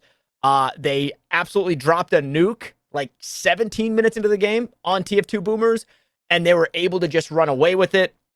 They had a couple of series throughout the rest of the day. They come out on top of Melee Creeps as well, 2-0 over Melee Creeps, which we saw play past yesterday. A very formidable team, and this Patron Pulverizer squad is one that has been on the grind for scrims across the board and is now starting to put that pen to paper, getting involved in these officials, in these tournaments, and they're really making a name for themselves, right? A chance to go out third, fourth in this tournament with some huge names, one of those being who is standing across from them in Buff Enjoyers. As we take a look at our draft, I mean, Buff Enjoyers, Buff Enjoyers, Buff Enjoyers, Buff Enjoyers, Buff Enjoyers, Buff Enjoyers, Buff Enjoyers. I try to get it out of the way because it's easy to talk about them. Yeah, they're very easy to talk about. Because that Paradox ban and that Grey Talon ban are very interesting. I feel like the Grey Talon ban is kind of targeted at Buff Enjoyers a bit because they have a really good Grey Talon player and a really good so they have two really good wide lane players. Yeah, I think, just recently, Mikhail's kind of touted as one of the best players in the world and has been playing a handful of Grey Talon games since the changes on stream. The Paradox, taking that one away, obviously Paradox, I think, means the same thing for both regions, but it is played so incredibly differently. So Buff Enjoyers don't want to deal with that one. I'm surprised that we are seeing as much Lash as we have been because Lash has kind of fallen by the wayside, but it sounds like our game is ready to go so we can continue this conversation as we head out to the Cursed Apple. It is going to be Buff Enjoyers, your Amber Hand, Patron Pulverizers, your Sapphire Flame, and Anubis. We are underway. Yes, we are. And I'm very interested to see what lanes go where. It looks like it's Ivy and Seven and Wraith and Lash versus McGinnis and Pocket and Kelvin and what's his name? Shiv, respectively. And I think this Lady Geist is Poshy Pop, N.A. E. coli hamburger, whose name was wow yesterday. So I think that's Poshy Pop. We're going to go ahead and go with that one. It is Sherrick piloting this Lash, who's getting punished pretty early here in this one. Is Scout on that Shiv, able to land a couple of those serrated knives. Shots, however, aren't landing on the opposite side, I believe, on Zergy, who's usually piloting that heavy carry in that Wraith. And with the knives missing, it doesn't feel great, but they're still feeling good to pressure forward as Geo keeps the high ground here and has that pressure with the Frost Grenade. Yeah, and one thing about the new update is it makes Shiv a lot more dangerous to go up against. And it makes Lash kind of, like you said before, it kind of fallen off. I'm kind of surprised he's still getting picked in pro play, to be honest, but that's just me. I have no insight on what's going on with that hardly. Yeah, I mean, it just brings so much. Although it may have lost some of its oomph, it's definitely still the same in way of playmaking, right? You're still able to get around the map. You're still getting great burst damage early in the game. So you play it in, these duo lanes. You can make plays left to right.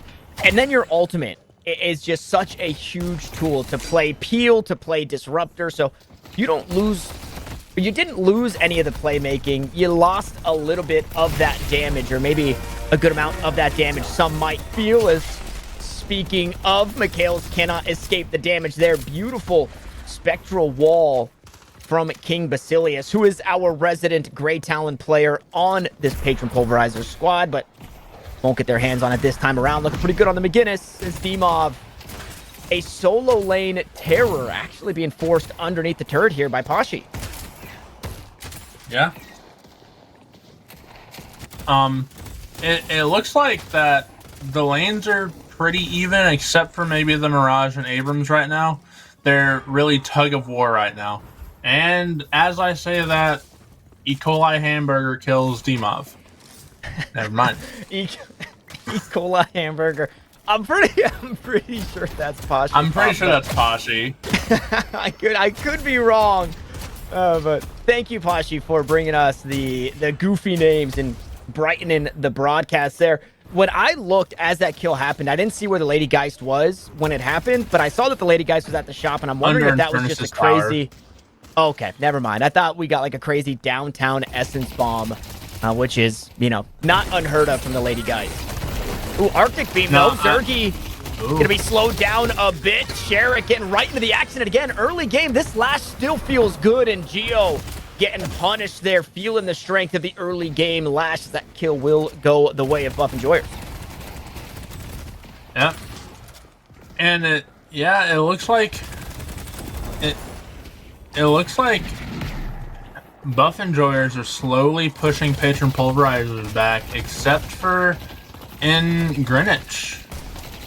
Greenwich seems to be the one. No, not Greenwich. Broadway seems to be the one that's getting pushed back with Ivy and 7 in it by McGinnis and Pocket. Oh, man, and look how early they've got this ultimate online. Heavy barrage on the Guardian. They're a little beefy, so the Guardians aren't going to go down too easily, and that ultimate no longer online. We maybe look to see an engage here. Beautiful play there by Sherrick, though. Grabs 2 with the Death Slam. We talked about ultimates, and you see it again. And it's Geo to feel the pain once more of Sherrick here on this Lash.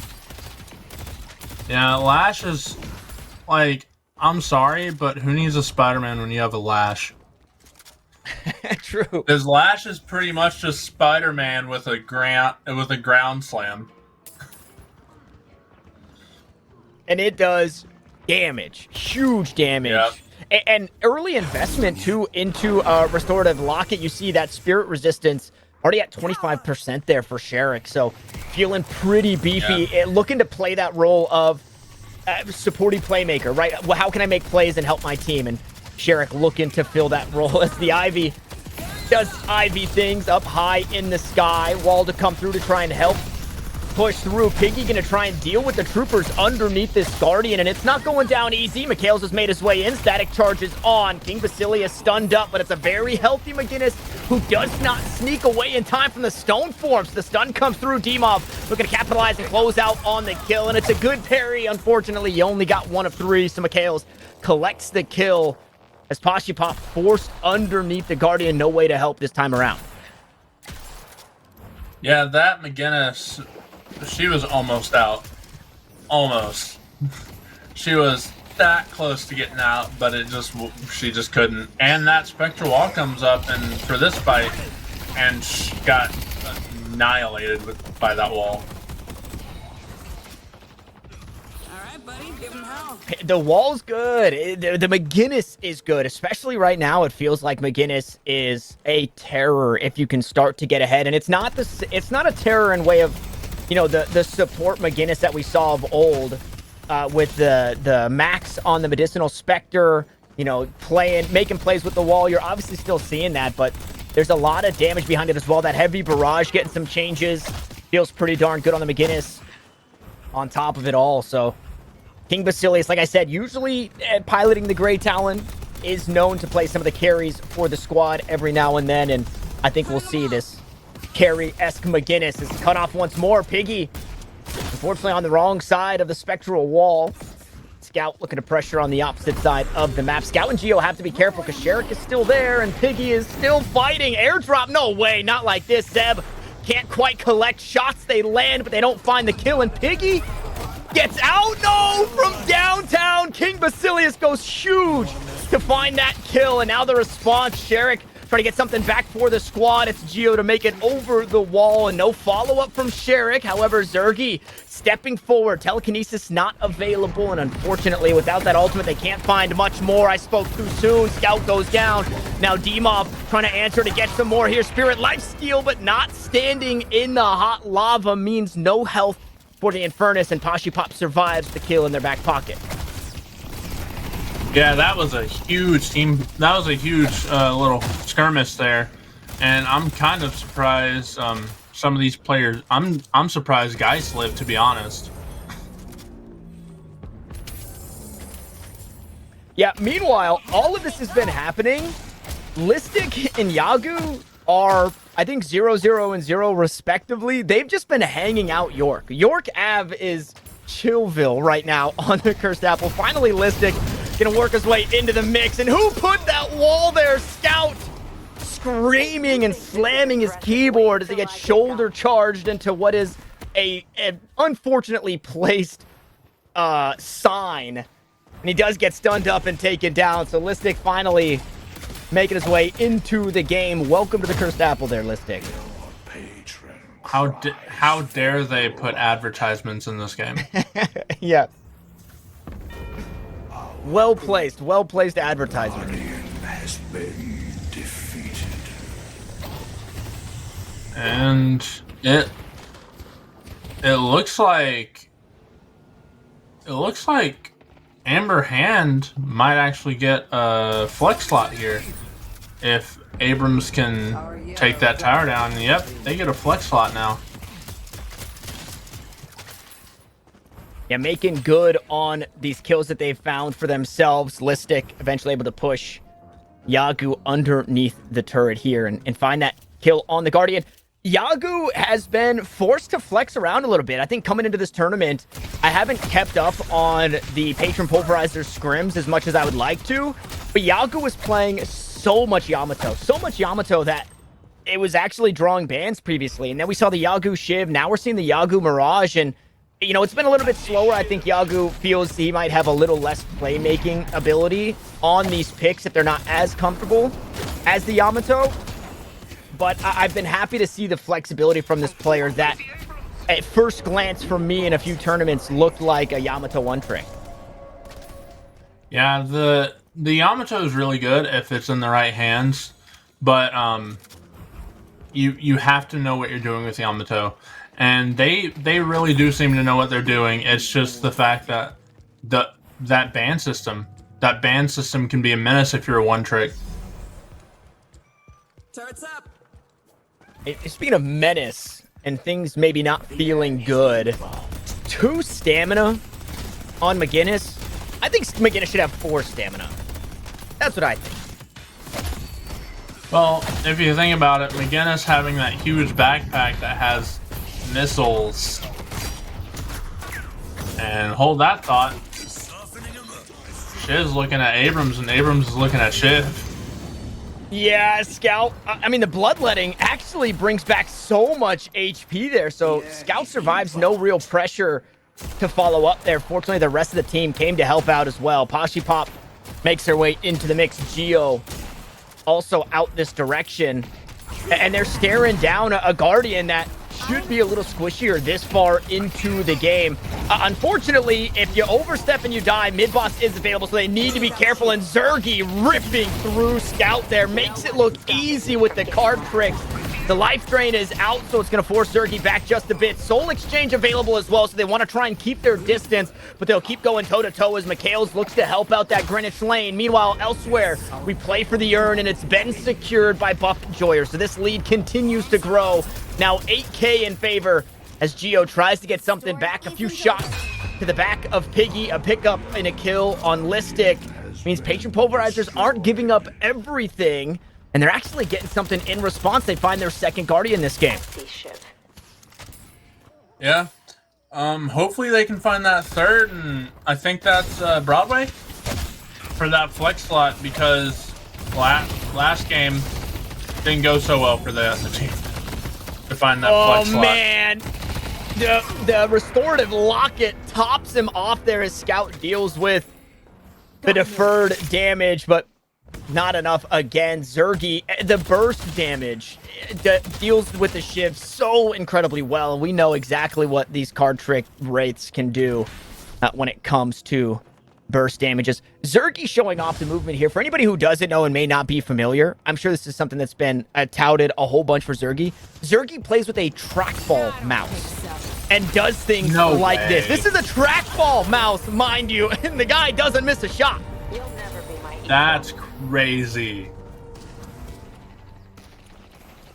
What I'm waiting for is those keyboards that are like the cloth, that are like the hands. I'm waiting for those to become mainstream, because just imagine esports with that and like a trackball. Yes. There was, I had seen a keyboard a while back. This was an Instagram purchase. I didn't make it because we all know how those go. But it was, oh, hang on, Zeb may be able to find something on Listic. Listic has been susceptible to getting picked off in this game thus far, but a rescue beam out to safety feels a-okay. But there was a keyboard that was hands, and instead of moving a mouse, you just physically moved your hand. And it seems super weird. Same thing with movement.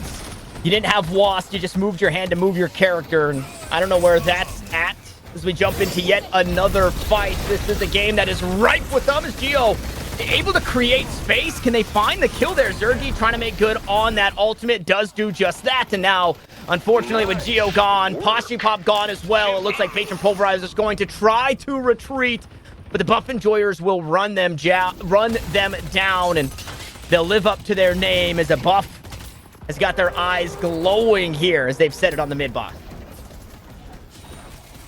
Yeah, they really dominated that fight with how much CC they had.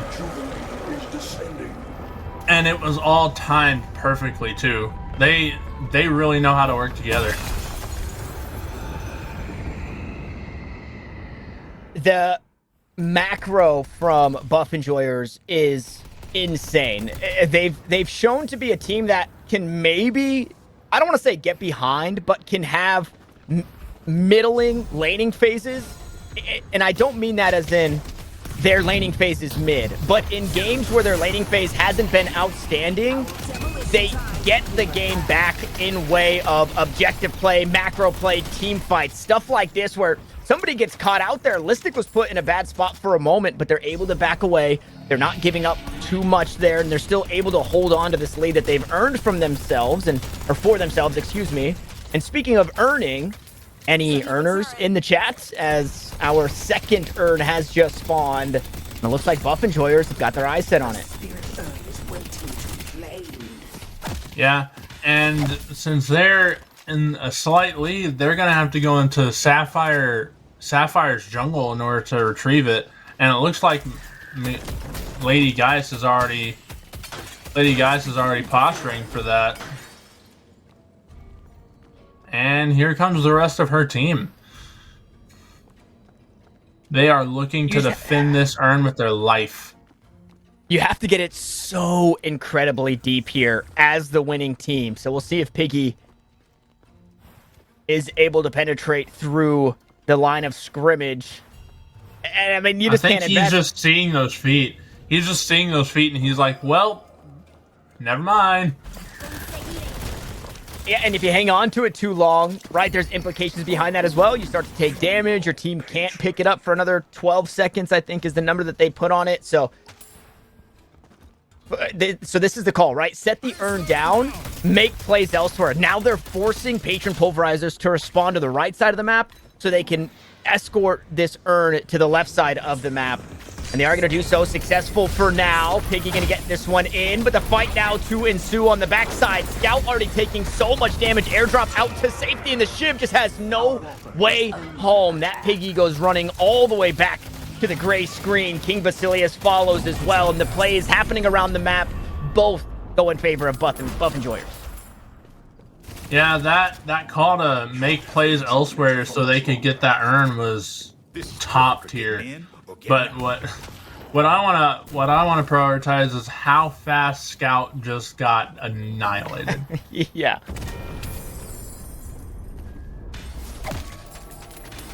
And he's got not one but two vending machines. Okay. Bet he's loving that right now. Yeah, they just take so long to do. You're afforded the opportunity when you're 45,000 souls ahead. You have all your lanes pushed up, and, you know, the team is dealing with camps accordingly. But you're spending a lot of time on those sinner sacrifices each time you try to get them. And I think the best part about getting the sinner sacrifice there is that wasn't theirs, right? They went across the pond and they took it away from Patron Pulverizers. So that catch-up mechanic it gets even more daunting now of a task for Patron Pulverizers. Yeah, and even though he didn't finish them, he took enough souls to make it not worth even getting for Patron Pulverizers. Because I think they only have like 2 souls left. I don't think he finished them. Because he went back to the other one, like he switched them before he was finished with the other one, didn't he? It looked like it. I think there's a little bit of delay. That last hit causes the jackpot hooray, and I think that's what we were seeing. And now this is a very familiar scene as Scout gets... Okay, hold on. This is deja vu 2 times in a row. Scout getting absolutely deleted by Zergy because that's what Wraith does, but the Shadow Weave Wraith, who's just playing Gank Monster, right? Boogeyman Wraith right now, is so huge, and you just cannot afford to be anywhere alone because of plays like that. Yeah, it's definitely scary to see that. And some people don't even see it because it happens so fast. Oh no, Listic going deep. Seismic impact onto the shrine is actually just going to force Patron Pulverizers back into their base, into safety. As that second shrine goes down, every flex spot opened up. Yeah, absolutely melted inside the base. And they're not overstaying. Maybe. We'll see. I think it depends on if Patron Pulverizers force the fight here. But no, they are just going to turtle up inside their base. Poke as Buff Enjoyers work their way on out. And this lead of souls is 50,000 in favor of Buff Enjoyers. That's an insane lead. Oh, and they caught Wraith. Or Abrams. That's Abrams. But Abrams is bringing them to their team. Yeah, and at a certain point, just have to give up on that chase, right? Because of that fact. It's, you know, anybody could be anywhere. And, oh no, Scout is having the worst case of deja vu right now. No telekinesis available, but maybe not needed. Restorative Locket, though, helping to get that HP bar back up to healthy, but moments later, Scout will find himself 6 feet under once more as the base is being pressured again, and it was just Buff Enjoyers lulling Patron Pulverizers into a sense of security that they would back off and allow for the jungle to be farmed, but that just wasn't the case. They immediately turn around and open things up once more as the Patron gets shredded. We find the reset, the Patron weakened, and this should be the end. 15 seconds on Scout. Last ultimate coming on through, just pulling people from the base out from their safe homes. They get ripped as Sherrick opens things up. Another fight forced for Buff Enjoyers. And it's Scout online. What can the Shiv do for the squad? Zeb has been erased. Affliction starting to tick away at Buff Enjoyers, but I don't think it matters. They're playing for the kills when they've got the clear objective in front of them. and they're just looking to pad the stats. Lady Geist gone for another 20 seconds. Heavy Barrage only going to buy some time as they're deep inside the fountain, deep inside the base. And McHale's with a cherry on top here, Storm Cloud, to zone everybody out as they take down the patrons. And in 21 minutes and 30 seconds, Buff Enjoyers find themselves up 1-0. Yeah, and that last fight, I think all they were trying to do is Buff Enjoyers were letting them feel secure, letting them feel safe. And then as soon as they got that one pick, they're like, okay, well, one of them's dead. Might as well make the rest of them. Yeah, and so we do have a long day ahead of us, and other these players are chomping at the bit to get going for the next one. This is the first time I watched Pashy stream yesterday. This was the first time that they're able to play this Buff Enjoyers squad. So I know some nerves are coming into this one, and we'll see if they can shake it off for game 2. So we're going to jump away for a short break. When we come back, we'll see if Patron Pulverizers can hang on for another, or if Buff Enjoyers get it closed out. We'll see you guys just after this.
Into the action, as again we are looking to dive right on into the draft. Just in case you forgot and you don't see it underneath us, and maybe you're not looking at the screen and you're only listening, my name is still Tanner Metro. I am still joined by Anubis, and we do still have patron pulverizers taking on buff enjoyers. But now things look a little different because we swap sides. That's the only thing that's really changed. As we take a peek at our draft, no Grey Talon, no Wraith gonna be played in this one. Yeah, and I also want to point out the Yamato pick for Patron Pulverizers, giving Yagu that comfort pick that we were talking about in Game 1. Yeah, Yagu's going to be feeling pretty darn good. The way that everything else lays out, not a whole lot changes, right? I think Geo's going to be back on the Kelvin. I think we'll see Scout back on the Paradox. It does bump, I believe, King Basilius off of what was the McGinnis and now onto the 7, or there's a world where that's a Pashi 7 and a King Basilius. Lady Geist. That is not Grey Talon, that's Lady Geist. And then on the opposite side, I was a little perplexed to see the comp. I don't know where everything is going, but we don't have to wait much longer, as it sounds like we are jumping right on into the Cursed Apple here.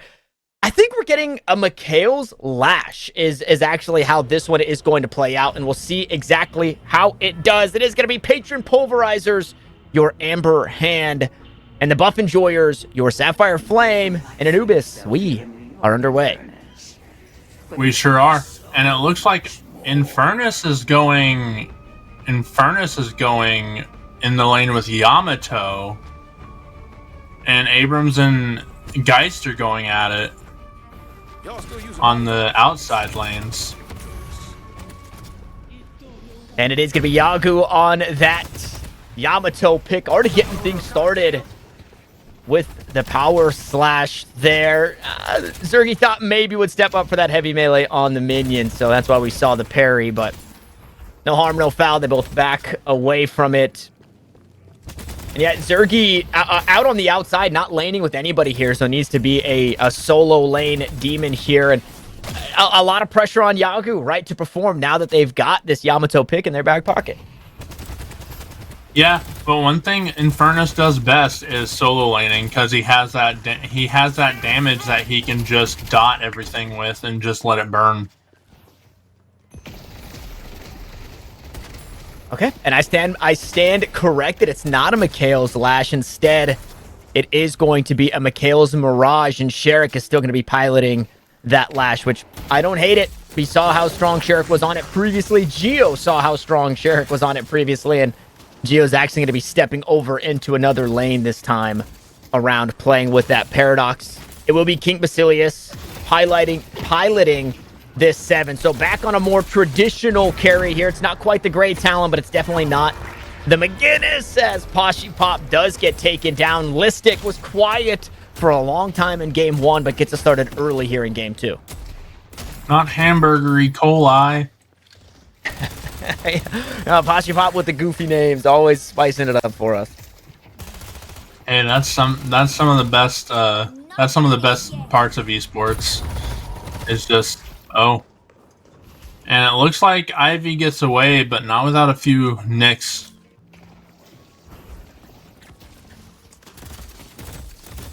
Yeah, it took a couple of shots on the way out. Should be able to top themselves off once they have that Watchers coming in online. Maybe a healing right. We'll see how it plays out.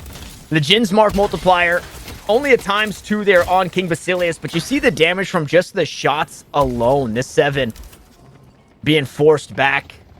It doesn't feel the best in the world. I am surprised to see the Paradox Kelvin laning together. You think, with a good static charge stun and a good swap, that Paradox 7 could be a strong lane, but that is why I am on this side of things. As Zeb now under fire, hops inside the satchel for just a moment, and it means Sherrick won't be able to capitalize on the kill just yet. Mikhail on the hunt, and now maybe forced away. The lightning ball does good to push back the troopers and keep Buff Enjoyers at bay. While all of that was happening, Yagu went down. That's not great. No, it's not. But it's like you said, like if it's any time to pop off, now's the time for Yagu to pop off with that Yamato pick. And one death, it can always be brought back, but it's not looking strong so far. Now right back into lane, though, quickly at that. And again, that lady, guys, a little scarier. Obviously has a lot of poke damage, but a little scarier once they have that ultimate online. There's a lot less kill pressure there.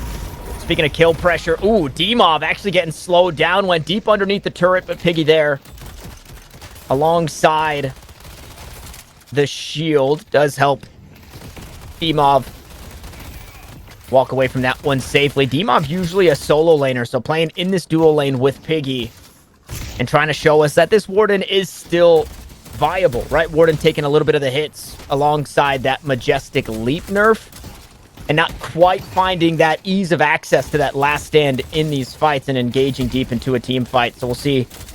Paying attention to D-Mob in this one to see how they make that Warden look as good as they do. King Basilius getting pressure behind this sign. Static charge used just to try and buy some space, and it will get the stun onto Mikhail. It will do its job. But Buff Enjoyers are keeping the pressure on here. We're 4 minutes in, and there's a 7,000 soul lead already. Yeah, Yagu went down again, too. And he just can't keep going into that Infernus like he's doing, or else it's just not gonna look good.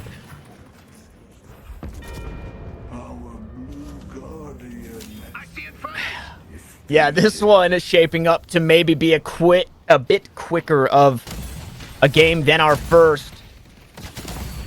We can't count our chickens just yet. We are starting to get these ultimates online. We see that Frozen Shelter available. Scout already looking to make plays with that paradoxical swap. Eyes on Mikhail's as well, who's got that teleport available on the Mirage. We'll see if they look to make plays around the map or how they make plays around the map. As Guardians are starting to get erased for the Amber Hand. Zeb trying to survive, does so successfully, able to take that flying cloak out to safety. Yeah, and Abrams actually got his the purple Guardian too. And Geo goes down to D-Mob. Ooh, and Pashi just gets rammed into a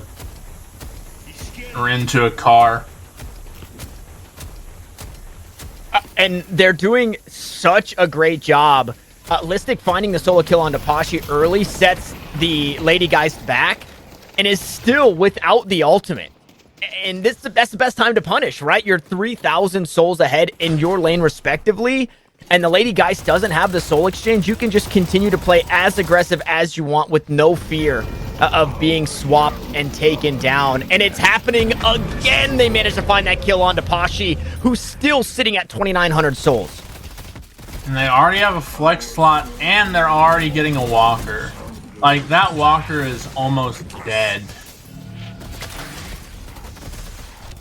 It's not even 7 minutes, and it's not even 8 minutes into the game, and that their walker is almost dead. They have all of their guardians dead. This is just not okay.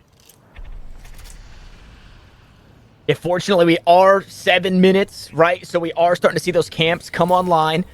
You don't have to stick your neck out as far if you are patron pulverizers to find some of the souls on this map. So I'd imagine we see things like this start to take place where King Basilius, Scout are going to look to get some souls for themselves, collect as much as they can.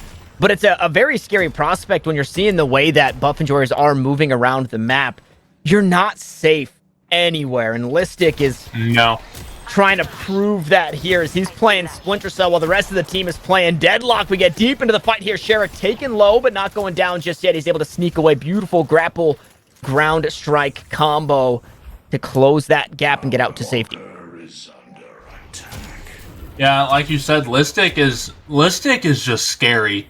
Like, laning into Listic on a Fed Abrams, that's just not okay. How about Zergy, who's shooting Yagu's feet underneath the truck? Yeah. And just being an absolute bully there. Yagu has nothing going for themselves. Couldn't even pop the ultimate. Yeah, that was tough. The one thing I have to say though is that was a gasoline truck. He shouldn't have been able to do that, but it's also a fantastical world, so I'll let it slide. Yeah, unfortunately, we don't have lore-accurate gasoline trucks in Deadlock. Which, you know, if Yoshi's listening, maybe that gets added alongside the Infernus chalk outline on the wall from that previous series. Yeah, that was a wild thing.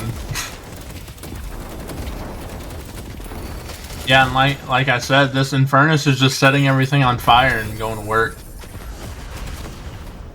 Zergy really has nothing to worry about. That was unnecessary to do that to a pumpkin. I'm sorry, Zergy, but that was unnecessary to flame dash a pumpkin. Halloween is over. Zergy is ready for the December holidays, whatever it may be. Yes, exactly. Zergy's ready for Christmas, Hanukkah, Yule, whatever you celebrate. He's ready for it. Now, I'm looking for not the silver lining, but the way back into the game. And again, we talked about them trying to find these camps, but you're just not safe anywhere there. Pashi, working their way into the mix, hits that soul exchange. This would be a big kill onto Listic. 11,000 net worth, but they just can't find a single one. Buff Enjoyers don't give up anything there, as they can maybe get some more. He saw Listic on the hunt. Yagu just around the corner, and Zeb playing so far back. Here comes that shoulder charge. Not going to get parried, and there it is. Yagu eventually getting taken down. They have double their souls at this point in the game. A 33,000 soul lead for Buff Enjoyers. Their urn is spawning, but that is just, I mean, a non-factor with how far patron pulverizers are down in this game. Yeah. Yeah, I don't think the urn is going to be that important to the Buff Enjoyers as of right now, because that mid-boss just spawned and they're salivating at the mouth to get that rejuvenator. And they already have it. Holy. Yeah, that was as quick as it gets. And the response from patron pulverizers is, let's make plays on the outside of the map, because we know the team is stuck right there in the middle, picking up that mid-boss, and Yagu's actually going to get run down again. It's Piggy out this way. Use that airdrop to close the gap. Listic in tow as well. And we'll see if that Abrams is the one who eventually... No, they're actually just giving up on it. Maybe allowing Yagu a chance to get out of this one, but there's not a lot of opportunity. Poor Yagu, man. Yagu's just getting bullied. I think they let Yagu get Yamato simply because, like, they knew they could bully him. Yeah, that's definitely exactly a possibility. That's exactly what they're doing, is they are making it uncomfortable to play a comfortable character.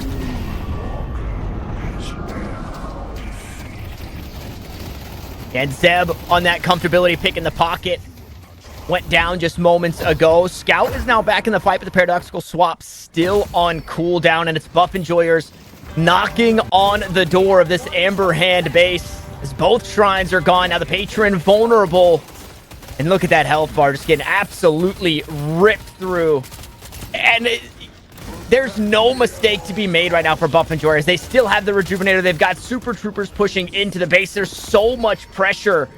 It's trying to be dealt with by King Basilius, who stepped out and looked to play out towards York Ave for just a moment. Taken to the height is Geo.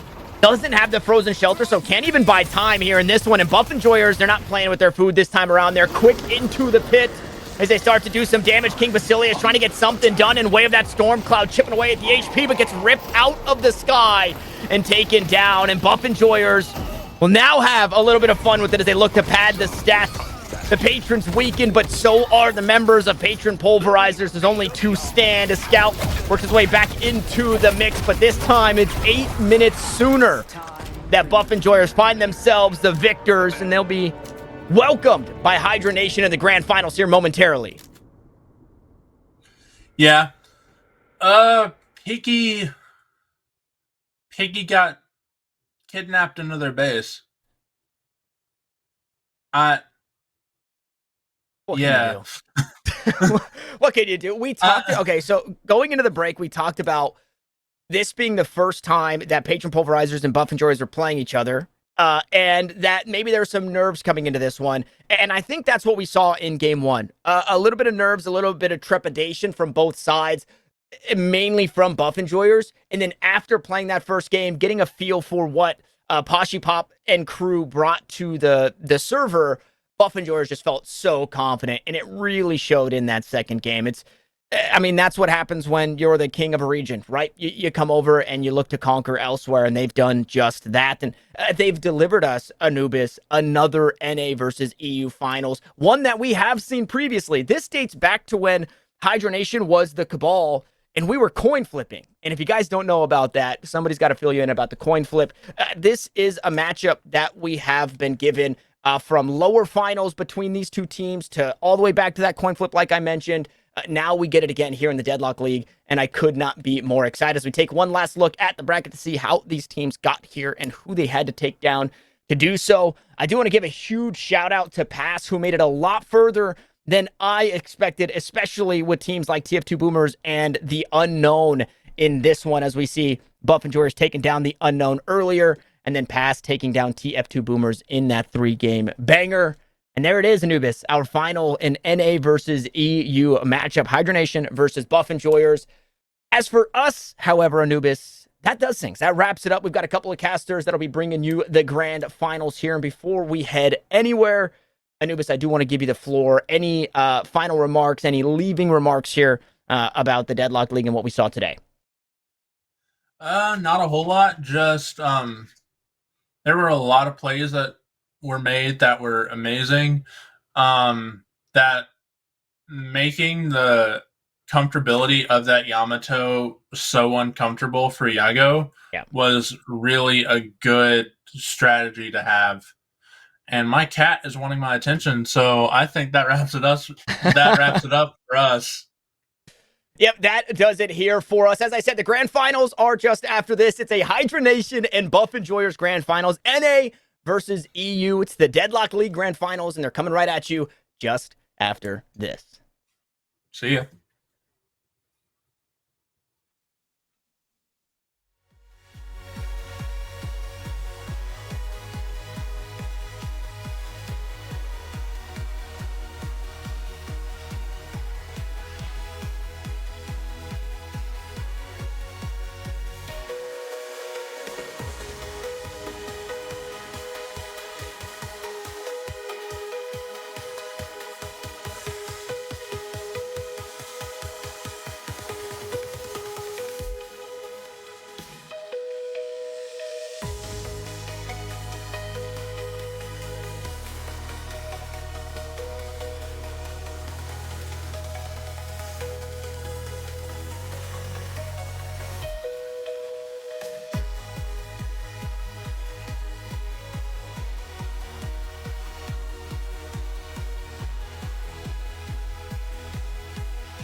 No way.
No way.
No way.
Well, hello and welcome back. My goodness, we have had ourselves a day, but we have finally made it. We are here at the Deadlock League Grand Finals. I am Captain Atsuka, joined on the desk by Edu Cautious. Edu, I mean, are we just like a duo now? Are we just locked in on Deadlock? Like, what's happening?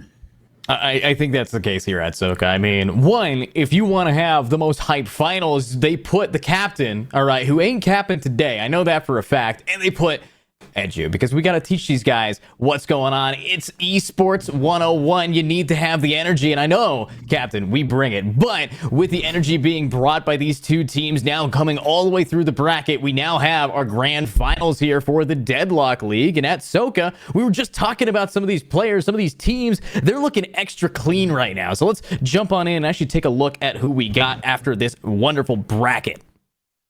I mean, again, you and I, we're pretty involved in like the Deadlock comp scene, right? So a lot of these teams are very familiar. Again, really interesting to see how this one played out. Again, of course, Hydra Nation, they're coming through in the top 8, able to take the 2-0 over Red X, and then they come through in the semifinals, get the 2-0 over Pass, and now they find themselves in the grand finals going up against Buff Enjoyers, who managed to get the 2-0 win over Patron Pulverizers, and then before that, they managed to take out the Unknown 2-0. I was not expecting that. Like, don't get me wrong, I'm thinking Buff Enjoyers win that matchup, but 2-0, I was expecting the Unknown to get on the board at least once.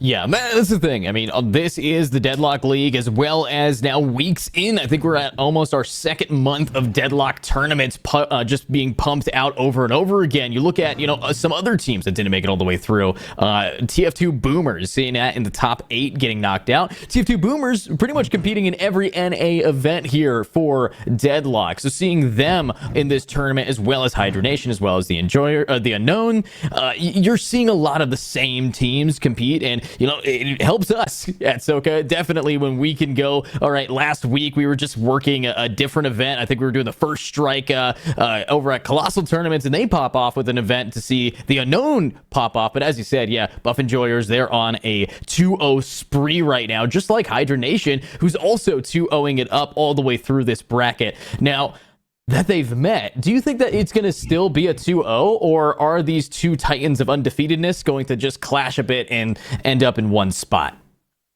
Now you see how I'm like gently, brushing my beard here. It's because I'm in deep thought, okay? And this is why, because again, as a fan, I want to be like, you know what, this is going to be like, we're going to see a 1-1 split. It's going to be a decider in the final match. That's what I want to see. Is it going to happen? I don't know. It's tough. Now, when you're looking at it on paper, both of these teams are coming into the top 8 undefeated, right?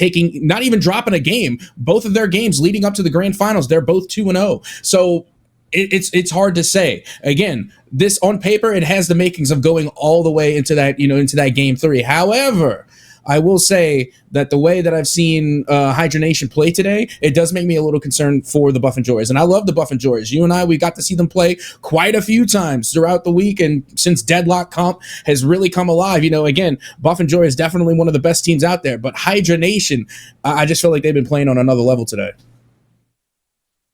Absolutely. So, with that being said, we're jumping right on up with the picks and bans. Hydra Nation Hydra Nation underneath Captain Atsuka, Buff Enjoyers on the right underneath myself. The order of the picks and the bans go from, I believe, outside to inside here. So, taking a look at a ban for Hydra Nation to ban Great Talon, let me ask you, what is the thought process behind that? Because usually you see if someone's afraid of a high damage character, they're going to be banning Infernus, they're going to be banning Haze, maybe even Paradox or Shiv. So what's the deal with that, Atsuka?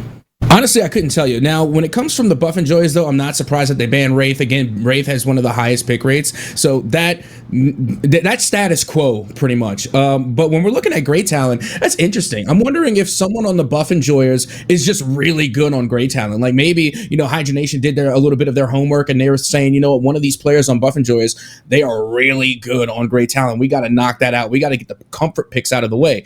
That's the only scenario that I can really imagine because, yes, we have have seen some great talents, but are they on the top of my ban list? Is that the top of the ban rate? Not often. A lot of the times I'll see like a Pocket, I'll see, Mirage get banned quite a bit. So again, that ban is interesting. Like I said, I think Hydra Nation might be onto something there. Maybe they did a little extra homework. Maybe they got some intel that I don't. Who knows? Yeah, I mean, obviously, with a ban on Great Talon, what I'm going to be looking forward to is, pretty much if you're not banning, or if you choose to ban Great Talon, you're not banning Infernus, and that leads into why.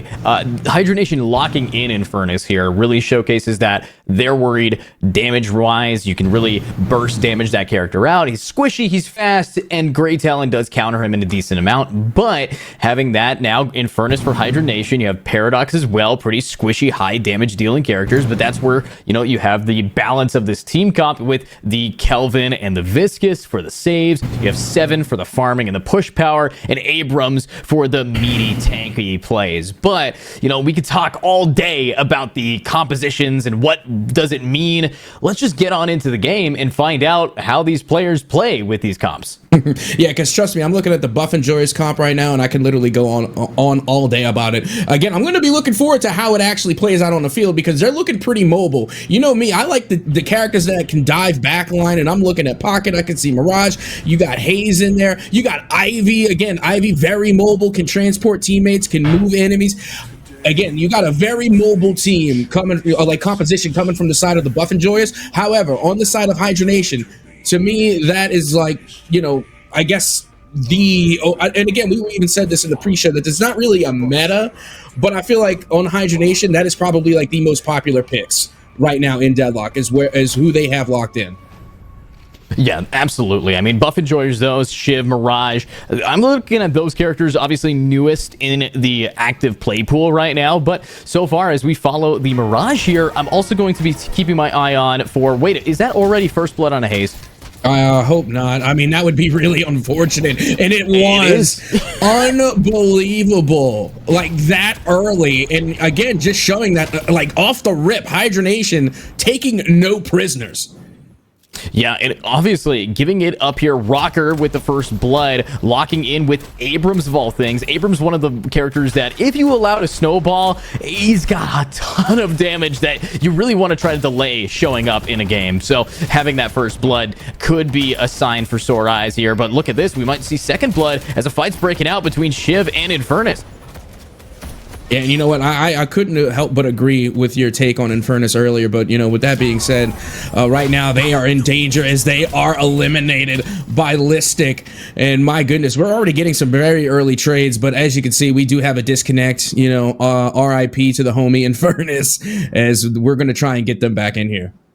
Ooh, wait, that disconnect, and right after he was sitting still, he might have been able to get out of there if that crash didn't happen. But let's also talk about the other elephant in the room, and that's something we weren't able to address. Lady Geist also falling here, this time to 7, this time over to another Overwatch player. That is going to be Leafa. So Leafa getting on the pick as well. The 7 now being the leader in the soul department. A decent lead too, a solid 110 higher than Rocker, who got first blood. Tells me a lot about how that lane's going. Definitely getting his last hits going, and also shutting down Michael of all players. As if you guys recognize some of the names here, this is a just stacked lobby here for the Deadlock League. Absolutely. And, I was even going to mention that, because, again, we're talking about, what's up with the Great Talon ban, what is going through the minds of Hydra Nation with these picks and bans. And one thing that I couldn't help but notice is that they locked in that Paradox, right? And Mikhail, the majority that I have seen them play has always been on the Paradox. They are a fantastic Paradox player. So, again, I'm wondering if they tried to pick that up, like if they tried to steal Paradox first to try and force the hand of Mikhail on a different character, because again, not to say that Mikhail's not talented on multiple different characters, they are, but from the majority of the time that I've seen Mikhail perform for the Buff Enjoyers in the competitive scene, they have always done their best on Paradox. Yeah, so obviously seeing a little bit of counter picking here, a lot of bit of counter bans, and so far a lead happening over to the side of Hydra Nation. You do see, because of that disconnect, a chance to come back here, as we still have, also the Kelvin died recently. So a little bit of a trade could go a long way for these teams, and it's actually the Shiv who got the Infernus, but now the Ivy's getting kills on board. But you talk about the Shiv, and the Shiv gets shanked, getting taken out here by the Infernus. A little bit of payback for the disconnect. Yeah, I was about to say, blame it on the lag, man. It's always the lag. You got to blame the connection, blame the ping, because sure enough, when they were able to unplug and plug back in, that Infernus came back with a vengeance, quite literally. So yeah, I think it's all fair and square now, even though currently standing, Hydra Nation are in the lead by 1K, but now 2, but still very early on here. A lot of Deadlock left to go. Yeah, lots of Deadlock, and of course, with this being a 2K lead in the favor of Hydra Nation, remember, this is a game right now where the early game pretty much decides the fate for most of these teams, and this is a very strong early game being showcased here by Hydra's team. So, what's the plan? What is the strategy that we're going to see Buff Enjoyers start to turn around? Maybe they live up to their name, and they start fighting for that mid-boss later in the mid-game. That kind of buff can really change things around, maybe some earned buffs as well, but if Buff Enjoyers really wants this, it's also going to be on the back of the Shiv, who needs to keep up that damage. But look at him getting ganked here. Great gank from Kelvin. He's not getting any last hits anymore. Yeah, and again, we could talk about the composition all the live long day, because right now I'm looking at Hydra Nation. Not only are they bringing the big beefy boy, they're on the blue Hellboy, as I like to call Abrams, but they're also bringing in 2 support. I mean, they have Viscous and they have Kelvin, so they're having quite a solid backline in the support. And you're looking over there for Buff Enjoyers, and it just seems like it's more damage than anything else.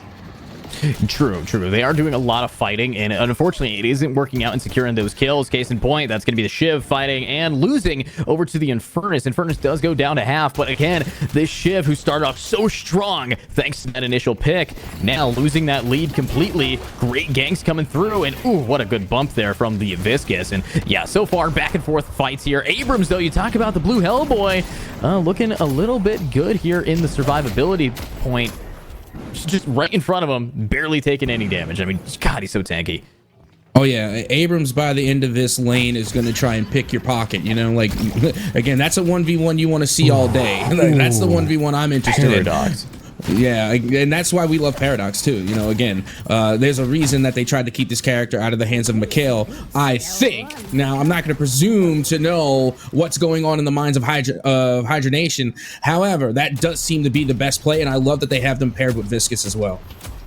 Yeah, honestly, though, 3 players just fell in rapid succession there, and one being just solo killed by an Abrams, the other 2 a double kill down for the Paradox. I mean, things are looking up for Hydra Nation, and now Pocket's back in it, and oh my God, that kill feed, what is going on? Even more players are falling. This time the Paradox is traded out, but God, it is a massacre over here. Might be able to find the Viscous on the way out, and no, looks like it again is 2 players down for the price of 1. Hydra Nation leading with a 3K just advantage here. And at Soka, this is the kind of gameplay that I would be expecting from the #1 seed here.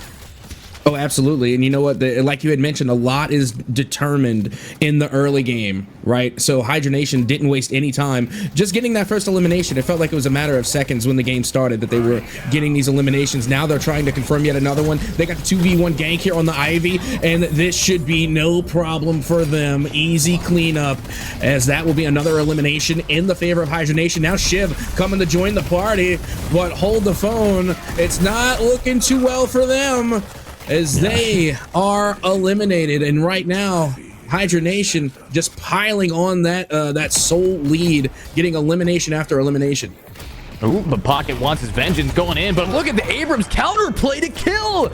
Going in with no HP, managing to come out on top against the Pocket. Absolutely beautiful. But before this, a new play. It is constant. This feels like I'm casting Overwatch with how much play-by-play action is going on right now. But I do want to highlight one thing that, you might not see it reflected in that kill feed, but it is going to be this Kelvin right now. Great ganks, insane space awareness here from this player to just honestly honestly keep up the pressure for their team, but unfortunately pressure makes diamonds, and that is going to be a pressure cook on to the Abrams. Finally receive the trade-off, but at the end of the day, this Kelvin is doing an amazing job as that roaming assist. Now we're taking a look at Shiv, trying to find at least a little bit of poke damage. Gonna have to avoid the danger. It was looking a little risky. I mean, you're looking at that 2v1 scenario. Shiv already was on the latter half of a 2v1 scenario, got eliminated. So now we're gonna be swapping lanes, and they're gonna be going back after the Infernus. Oh, but the Infernus will be able to get away. But look at this Shiv. It's the Kelvin who's always just coming in with these ganks. This time might be able to finish the job using the numbers to spot him through the walls. And yeah, no. Are we seeing Shiv actually get out here? Oh my god, I think we do because of Ivy. Huge success there, keeping the Shiv alive. But is the Ivy going to get out? Is that sacrifice worth it? And the answer is... yeah, undeniably. But wait, there's a 7. And no, oh, no, the Shiv can't get out. 7 on the back end. It's an ultimate to try to finish more. But God, what a gank from these players. And I don't think the Ivy's getting out this time. Nuh-uh, not today. It is a bully on the rooftop. And yeah, 7 takes it. Settling on the roof, man. Where you going?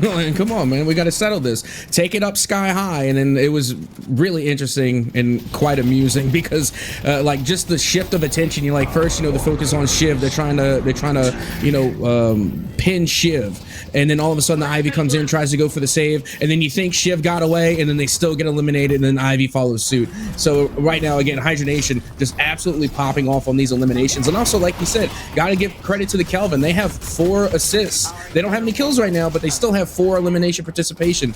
So that, that definitely checks a box for me. Wow, I mean, shout out to this Viscus who's practically saved out this player, and actually, no, they get a kill from it. Paradox is still alive, and God, Lady Geist, yeah, tries to defend, but this is not a lot of HP. How the hell does the single Viscus turn around that Paradox who was 1 HP, 1 single cube, and now they have 2 kills, and a Geist is too low. Shiv is running away. What a play there, honestly. You look back at that, Mirage is down again, and Abrams has figured out how to just punch, and win this game outright. But God, Hydra Nation, they are not being stopped here in our game 1. Remember, this is a best of 3. And it's just even, even more impressive to see that we're not even 10 minutes in yet. And already we have all these eliminations on the board. A total of 20. Correction, total of 21 with that elimination on Ivy. 17 of which are in the favor of Hydra Nation.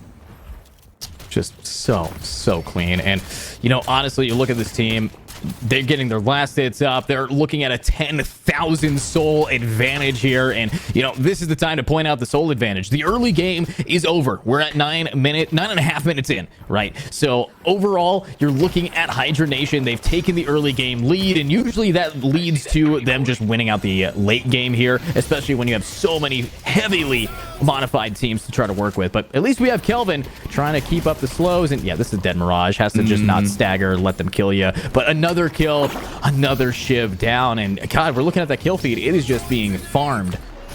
Yeah, right now, like whomever is on the Kelvin, and I apologize because I missed in the spectator mode, but whoever is playing on that Kelvin, I gotta say, probably doing the best Kelvin gameplay I've seen since competitive Deadlock actually started to pop off. Because again, they are involved in every single elimination. They are there for nearly every save. They got 6 assists on the board. But meanwhile, you're looking at Flick. Flick got 8 assists on the board. So again, we've been seeing a lot of the Kelvin, just kind of show up and deliver.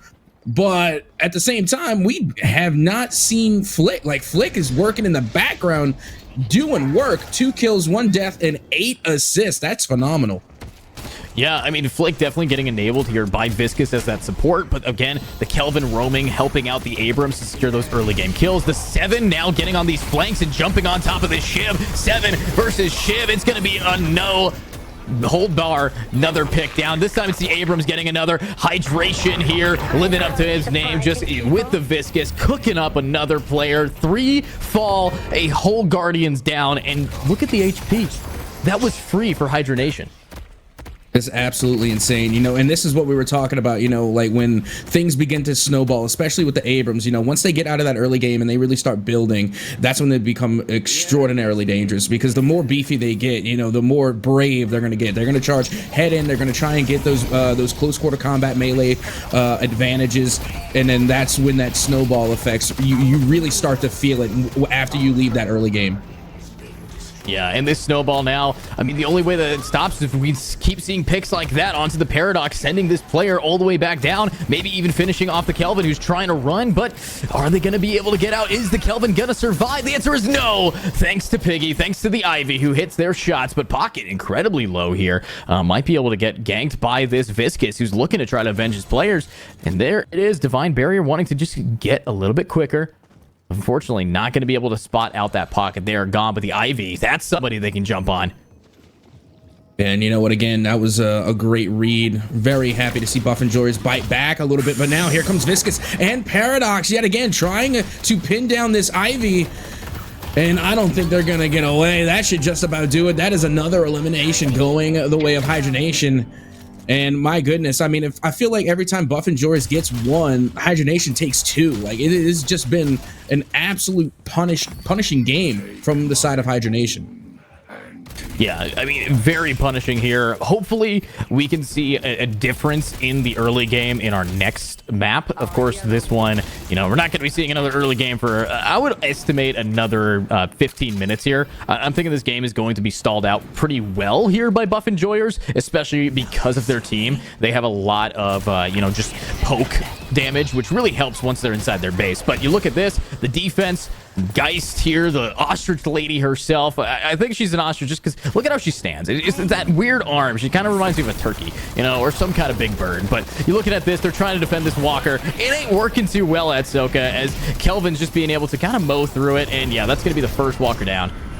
Yeah, again, just a tremendous back line, and it's going to get even worse when we see more of these team fights as they progress past the walkers. That the Viscous and the Kelvin running back line is going to be an absolute nightmare for the Buff and Joyers when we talk about the late game Fortress fight. And, you know, we're starting to get into that now, and you can see the eliminations just falling in the favor of Hydronation. It is one after another, and it is looking like pure domination from Hydronation. Yeah, absolutely. And, you know, we look back at that fight here, and, you know, both of us are just talking about the metagame in the middle of it because it feels like there's nothing they can do. We could talk specifics about utility being used there, but there's just such a gap between these two teams right now, soul-wise, value-wise, that it's kind of like just watching someone at a birthday party just getting all their candy robbed from them. It's looking a little bit like a bullying session here. So there's not a lot you can really do to turn this around. And, yeah, you can try to fight these pumpkin men. You try to, you know, get your side camps taken to bounce back because every lane is being completely dominated here by Hydronation. So I gotta ask, at Soka, what do you think is the main, you know, turning point? Is it just one team fight? Is it maybe the mid boss to try to steal it? Like, what's the game plan here? Why is Buff and Joyers, you know, putting up such of a fight right now? Oh my goodness. I mean, that's tough. Let me put it this way. The Buff and Joyers, you got to keep in mind, you had said it before we got in. These are two stacked teams. These are top tier players. There's a reason they're the #1 and #2 seed, and they keep coming out, you know, tournament after tournament. This is the top notch, the best players in Deadlock. I mean, I really don't know what more advice or what type of tactics that I could possibly give, because it feels like they have already tried everything. Now, I will say, by all means, if you could try and steal mid boss, go for it. And especially because they have that Ivy on their side, I think there's going to be a play to be made if they can try and finesse the Ivy on the steal. So there's definitely plays that can be made, but I mean, at what point is it too late? I mean, we're seeing like an absolute masterclass coming from Hydronation. They still have all of their walkers, and they still have one Guardian. And, I mean, it's hard to really make a comeback when the one player that's been taking most of your side camps is that Shiv, who just gets picked off out in the open like that. So all of the money that's really on the map available for the side of Buff and Joyers is going and funneling right into a player that immediately loses it. So that play alone, definitely going to be an upset. So you now have to look towards the, you know, Haze, maybe the Mirage, to look forward to some more damage output. And case in point, there's the Mirage taking out an Infernus. This is the player you're going to want to keep an eye out, but they're bringing the urn. Oh, but will they be able to get out here? I believe so, thanks to an ultimate. This is a big fight for this urn. This is a lot of money on the line, and Rocker on the back end taking out that Geist. Another one. Mirage is down. 8-player kill streak for the Abrams, and look at that. You can try to ult, but you can't stay alive. 4 players fall. 1 is the trade, but that happened before the whole fight, so it's 4 for none for the side here of Hydration. That had to be one of the cheekiest limbs that I think I've seen in quite a minute. I mean, they really went all out to get that elimination, but don't get me wrong, I understand they were protecting the urn. They wanted to cash in. Like you said, there was a lot of souls to be won there, but my goodness, being trapped in the Kelvin ult and then getting hit with the 7 ult inside of the Kelvin ult, inside of the Ice Dome, that's just so infuriating to me. Like, if that happened to me, I'd be pretty mad right about now. Oh, yeah. You know, I remember a couple weeks ago, a lot of people here in the Deadlock esports scene were, especially us casters and even players alike, were asking the question, why don't we see Dynamo? You know, he's got one of the strongest ultimates in a team fight. And the answer is Dynamo's ult is Titan. But you talk about the Ivy, you talk about these players, they're going to get that for free. No one really is going to be able to grab it. But yeah, you know, Dynamo in this meta, when you see what Kelvin and Seven can do, their ults combine to just be a significantly larger Dynamo ult. You know, it's why we're not seeing it. If Dynamo's ultimate was as big as Kelvin's, I think it'd be one broken, but probably picked a lot more. No, I completely agree, and especially with the point about Seven, because you know I've been getting all like the scrutiny for saying that I just can't, like, Seven is probably my most irritating character. It's not that I dislike Seven. Again, they're a great player. There's a reason they have a high pick rate and the highest success rate, the highest win rate in casual. Be that as it may, it's casual play, but still, there's a reason the character is so popular, and there's a reason that the character has such a high win rate. It's because they are effective. But to me, that's what makes them so annoying.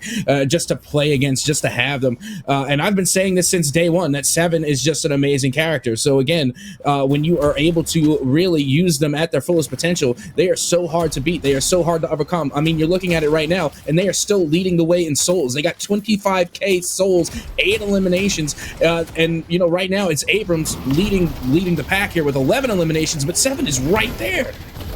Yeah, right there, and honestly keeping up, just because this Seven is made to do damage to objectives and made to farm the side camps. And honestly, that's why they're keeping it up so much. And of course, they're given that space thanks to this Abrams, who's now ready to come on into a fight. We're in the high ground. It's the high stakes here as we have Rejuvenator activated. Bye-bye, 9 killing spree here for the Seven as one more falls. Bye-bye to the pocket, but a trade comes out onto Flick. There's the pick onto the Paradox, but there we go. Rocker keeping it up, another 9 killing spree. Rocker gets it to double digits, 10 on the board, 1 player remaining. You can't do much now. People are staggering, the shrines are falling. Bye-bye to 1, and it's gonna keep on moving. Can they even defend? Do they just sit and spawn? It looks like that's what the Ivy's doing. They can't really do much except for let the game end, but no, they wait for their players, they wait for their team, they get back on here, but it's maybe a little bit too late. All of the base boss shrines are down. And not only that, but you still have the Rejuvenator for every player but the Paradox. So even if you manage to hold off this defense, I mean, and they should be able to get the Patron to a weakened state, and there you go. Now the Patron is weakened. Even if they manage to hold this off, you know the next play is coming in quickly. And there goes the 7 ult. That is huge. Should be able to give them enough time, give them enough space to finish off the Patron. You can see it dwindling. That is it. GG. Go next. Get good. Well done, Hydra Nation. Wow. Just an insanely tight match there. And at Soka, I mean, early game, middle game, late game, it was Hydra's Nation's entire game. They owned it. So, you know, I'm reading that Twitch chat. I'm reading the community's ideas of what a chance at a comeback is. And one little note was asked, and that is the switch of the sides. Because technically there are 2 different sides of the map. You got, you know, the Sapphire versus the Amber. So let me ask you, is there a big enough difference that is going to help them in the turnaround? Or is this team, Hydra Nation, just so good that it doesn't matter if they're on, you know, Amber Hand, if they're on Sapphire, hell, if they're on Ruby, you know, it doesn't matter. These guys are going to be popping off. Do you want me to give you a nice answer or what I really think? That's so good. Give it to me raw. I want to know exactly what you think. You know, north side, south side, east side, west side, doesn't matter. Hydra Nation in 2. I don't know what to tell you. I'm sorry. I mean, I wish I could sugarcoat it. I wish I could, you know, make it, you know, a little bit friendlier. And like I said, I love the buff enjoyers. I get to see them every other week in a different tournament somewhere, and it's always a good time. But I even said this at the very beginning when we first went live for the grand finals. I said, you know what? again, I love the Buff Enjoyers. I want to see this go the full distance to Game 3. I think it could go that way. You look at it on paper. Buff Enjoyers, they're coming into this 2-0 in their semifinal win, and then even before that, to get into the top 8, they won that 2-0. Same as Hydra Nation, the exact same as Hydra Nation. However, if I'm telling you what I really think, and I said this at the beginning of the program, Hydra Nation has just been looking too good today. Yeah, I mean, we can talk about, yes, that game went in the favor of Hydra Nation thanks to a very early game snowball, but for those arguing that that's the only reason that they might have won, if there is anybody arguing that, my counter to that claim was there was a lot of misplay from Buff Enjoyers. You look at the Shiv, and I know I'm pointing my fingers at that Shiv, and I'm pointing them out because they were getting picked off in a 1v2 solo almost every minute on the minute. You know, you're looking at that Shiv who's spending a lot of their time taking up half the resources on the map, taking out these big side camps, and then immediately getting farmed. So it's like, you know, the Shiv there kind of getting picked off. Poor positioning was one of a major factor as to why the Buff Enjoyers seem so disjointed, because the second they lose their Shiv, that's a lot of their damage. You know, that's why early game, the Shiv getting that kill on Infernus, that was either it decided who's gonna be the DPS for the match. And you know what? I'm going to get scrutiny for it, but, you know, I consider myself a villain in the world of esports personalities, you know, so again, I'm going to just tell you what I think is, and again, I'm going to get stuff in Twitch chat for it, but, you know, that's why I don't read Twitch chat. But I'm going to keep it real with you. Hydra Nation, I'm sorry, it just seems like a comp diff. I mean, 100%. In my opinion, that's my opinion. I'm entitled to it. Again, I even said this from the get-go. They got 2 supports. And not only that, they have 2 good supports. You have S-rank ganking coming from the Kelvin. And not to mention Viscous with the constant buffing to Paradox. Like, again, those 2 working the lane, phenomenal. And Viscous just constantly feeding the Paradox over and over again, constantly coming in with these big saves. And don't get me wrong, Paradox did fall a time or 2, but it never really set them back. You know what I mean? They were always able to come back even stronger, and then they were able to deliver. So again, their backline, absolutely immaculate. That's why you have to, like, at least spread the composition around a little bit to have that support. That's why Viscous is always so good. Again, it has a very high pick rate. And then this Kelvin, I honestly think is outperforming their expectations. Coming from the side of Hydra Nation. And not only that, but you have the big beefy Abrams coming in, doing work. Again, they are checking off every box. So at the end of the day, is there a meta in Deadlock? Absolutely not. However, when you see Hydra Nation bring in this comp and they make it work and they make it do so well, and you see the difference between the 2, you have to think that, you know, maybe there is a little method to this madness that is Deadlock. Yeah, I mean, the methods of the madness is just taking it a little bit slow, one step at a time in the early game, but also don't feed the Abrams, who just was bullying that pocket in the game. So with that being said, obviously we had the picks and the bans from our last set underneath us. You guys can talk about it in the Twitch chat. Make sure to put down your predictions. Who do you think is going to win it? Is it Hydra Nations or is it Buff Enjoyers? But with that being said, we are going to send it to a short break, getting our next set started. And of course, it could be a 2-0, could be a 1-1. Only time tells, so stick around.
No way.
Hello, we are back again with the grand finals here for the Deadlock League. Once again, I am Captain Atsuka, joined on the desk by the most educated Deadlock caster in the game.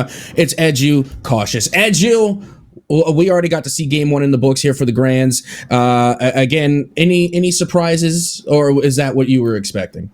Based on the team comp, I mean, obviously people sometimes can make the weirdest things work. Taking point, last Friday we worked an event together, and there was just or 2 Fridays ago, an insane just strategy of pick every character that does high damage, no tankiness, no supports, and they made it work. But now that we're looking at this game, let's get into game number 2's draft and actually see if draft matters. But when we did watch that first game, Hydra Nation showcased that having a support, especially 2 supports that know exactly what they're doing because they're former Overwatch pro players, you're gonna have a good time. Oh my goodness. I don't know if Hydra Nation is just being cheeky or not, but regardless, I love what they're doing, because in the first game, they picked and locked in Paradox, and then this time they banned Paradox. We're like, we're not giving you Paradox no matter what. Like, if we have to pick, if we can't pick it, we're making sure that you can't pick it.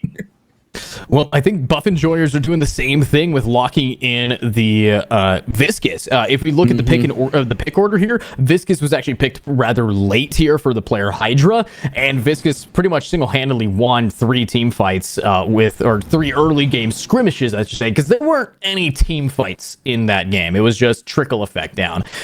So getting onto this, I like the fact that Buff Enjoyers are picking up the Viscous. I also see why they banned the Grey Talon. Grey Talon's locked in here, so maybe that could be the thing that turns this game around. But of course, locking in the Grey Talon, they don't have the Shiv anymore. They also have Yamato, a very interesting team. And, you know, I've seen a lot of Mirage, but to be honest with you, I haven't seen the value of this Mirage on a lot of these teams yet, and I really want to see what this character can really perform with at the highest level. Agreed. And I don't know if you noticed, but I was doing like a little bit of like cheeky, cringy dance moves a minute ago. I was internally and externally celebrating because, you know, first you had mentioned, you know, they managed to lock in Viscous on the side of the Buff Enjoyers. Again, great pick. But did that deter Hydra Nation? No, because honestly, I felt like the Kelvin was just doing such a phenomenal job that maybe they should have locked in Kelvin instead. But the reason I was celebrating is because regardless of them picking up Viscous, they still decided to go with another support, and they're picking one of my favorite characters. They're picking up McGinnis. Let's go. I get to see McGinnis in the grands, and you know, we get to see that support backline again coming from Hydra Nation. Doesn't matter who it is. If you take Viscous, we're going to take McGinnis. I love it. I absolutely love it. I want to see some McGinnis gameplay, and we're going to get it. With that being said, I'm surprised that they didn't try and pair McGinnis with the Bebop. That's usually like a really good pairing. But again, you know, Hydra Nation, they know what they're doing, and they know what characters work with which characters, and they know which characters they are good with. They know what they can perform with. And absolutely love the pickup from Lash as well. Again, I think that is a good pick, especially when you put them with the 7, because when 7 brings their ult, you know, here comes Lash with their ult, and they're just going to throw you smack dab in the middle of that 7 ult. So again, I think we do have some great character combinations, but also I like from the Buff Enjoyers, like you had mentioned, they were able to lock in the Grey Talon, they were able to lock in the Viscous, so that way Hydra Nation, again, can't get that Viscous, right? And then like we had seen, we seen Grey Talon in the previous matchup, they were banned, so Buff Enjoyers made sure to instantly, maybe not instantly, but they definitely made sure to lock in that Grey Talon pick.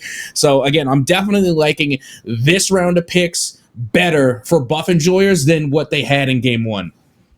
Absolutely. Now, I also point out, you know, the Lash pick here. Lash is, you know, what is his only descriptor? Everybody in Twitch chat, you can type it. It is just that guy, all right, is going to be banned for good reason. Usually, you know, I even saw people in Twitch chat earlier talking about how Lash should have been picked, but instead it was Grey Talon banned and Grey Talon picked. So seeing the Lash combo with the McGinnis, very similar in ultimate usage with McGinnis's Bebop combo. So when you're looking for that, look to the Lash. Look to that character. You can also look to even the Kelvin, you know, Lash Kelvin, or sorry, the Kelvin McGinnis play, they could go together and just start roaming bullying. Because the one thing about McGinnis that gets slept on is how good they are at not only solo pushing, but getting into those long range skirmishes thanks to that turret. Exactly. And again, one of my favorite abilities from McGinnis is actually the wall as well. Like, I like the essence of being able to completely trap someone, especially when they're fleeing. And a lot of the exchanges that we saw in game number 1, it was hydration, like trying to chase down, you know, a lot of these eliminations. And if you have the McGinnis with you, you can just throw the wall down and all of a sudden you're not going nowhere. But again, with that being said, you know, again, we are seeing, you know, we do have at least one support character locked in for the Buff Enjoyers. But again, where's the muscle? Where's the beefy boys? You know, who's going to be taking the Abrams in the 1v1? And not only that, but now they have Lash as well. And if you get Abrams and Lash together in close quarters, it's a ripperoni with cheese, my guy. Oh, yeah. An absolute ripperoni. But look at this Yamato. Already, I'm actually really liking this movement from them. They're hitting their shots. They're doing a decent amount of harassment here onto this Infernus. And, you know, you look at this. This is the player who was previously on the Shiv, I believe. Actually, no.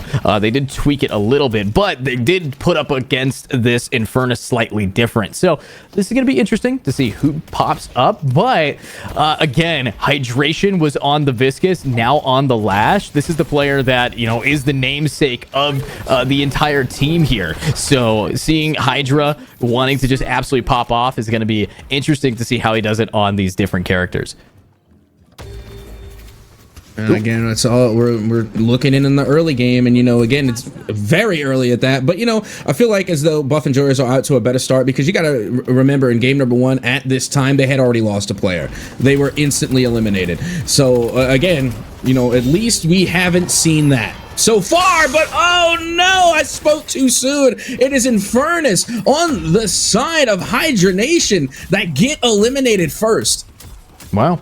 And to be honest, that is very similar to how the last game started. The difference was the first blood, of course, went to the Abrams, but again, we did see an early round lost from the Infernus, but it was a disconnect. This time, no disconnect. This time, we're seeing some picks up, though. Another one down. The McGinnis, your favorite, unfortunately getting diffed out by some great Talon player here. Oh, okay, might be a second. I think there it is. Yeah, they were able to take out the 7. My goodness, no wonder this great talent got banned. I mean, already that's 2 back-to-back eliminations, and now you can see the Hayes trying to take out the Abrams as they barely escaped.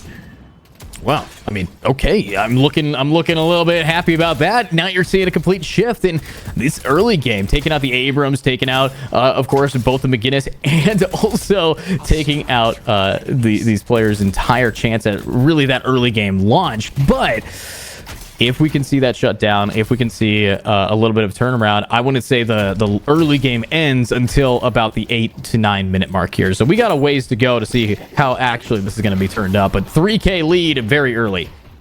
Yep, and here we go. This is a fun fight. I mean, we got Kelvin taking on Viscous. That's always fun to see, right? The 2 backline supports going at each other. Meanwhile, Mirage down low trying to avoid the danger. And there's Viscous again. Is they're gonna, try and maneuver around, finding that Kelvin and realizing that they don't want to get got in that 2v1 scenario. Let's see this. And, a little update here. Last game, we also had difference of ping. So big ping diff because we have an EU team versus a pretty much NA team here. So now Hydra Nation is going up with a little bit of a ping gap. And last time they were in the lead of that. So we're seeing it might actually just be a ping diff here, as we're seeing a lot of picks happening and a surprising huge shift in the way the playstyle is going. Yeah, right now it really does seem like Buff and Joyers are waking up. They are coming alive. This is going to be their comeback match, as it seems. And already they're starting off huge. I mean, a 6K soul lead this early on, that's pretty huge for them, especially coming off of, what could be considered, quite a bit of a crushing defeat in their previous outing in game 1. Ooh, oh, can't escape that. And that's going to be an Infernus down as well. The lead continues in another pick. This time the 7 will fall. Lash incredibly low. I think is in a safe spot. Who knows? We can maybe see that Lash get taken out here in a second. But so far, this Yamato is bullying. The Great Talon is why we get banned, by the way. And yeah, looks like even them are, even the players are talking about being on the Spain server, which, to be honest, is a little bit, questionable to see how they're on that Spain ping here in this tournament. But a big turnaround, and yeah, oh god, 100 ping, yeah, just insanely high. And wait a minute, on the Spain servers, these guys are NA. Why not just go to England? Honestly, I could not tell you. I mean, clearly we are seeing a little bit of a ping diff, but at the end of the day, this is how we got to make it fair. We gotta change servers. We gotta make sure that everybody has an equal fighting chance. So at the end of the day, you really can't use ping. I mean, you can use ping as an excuse, but at the end of the day, you just got to play the game. True, you do. But wait. I'm seeing a lot of disconnects. Oh, okay, I think maybe we can blame ping for that one. I mean, I think that they are genuinely either going to FF this map and make it back into a probable better ping cause for them, but they're not going to be reconnecting. That's it. I'm very questionable as to what these players are contemplating here. We don't even know. So being on the Spain servers has caused a rut in this, because if I'm not mistaken, this is an NA event. So that's where it's like, for me, I'm questioning what's going on right now, because that was an interesting outcome in the way the games go. So is the conclusion that sides matter, or is it the conclusion that which side of the world are you playing on matters? I don't know, Atsoka. Yeah, I don't know either. To be honest, like I'm wondering, like, did they all just like disconnect? Was it like a legit like internet issue? I'm hearing from production right now that they actually just called it GG, go next. Like they don't even want to Wow. bother playing on that ping. Yeah, I mean, that is a very interesting way to have this go. So, yeah, I can understand why, especially in this game, ping. Here's the thing about the ping in this game. If you guys have not experienced playing on a different region in a game like a MOBA, in a game like a first-person shooter MOBA, where denies are already finicky enough, you're not even going to be able to last hit with ping like that. So, I can understand completely resetting. I that really raises a lot of questions of why not just play it all the way out if they knew that they were going to lose. But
You know who made it.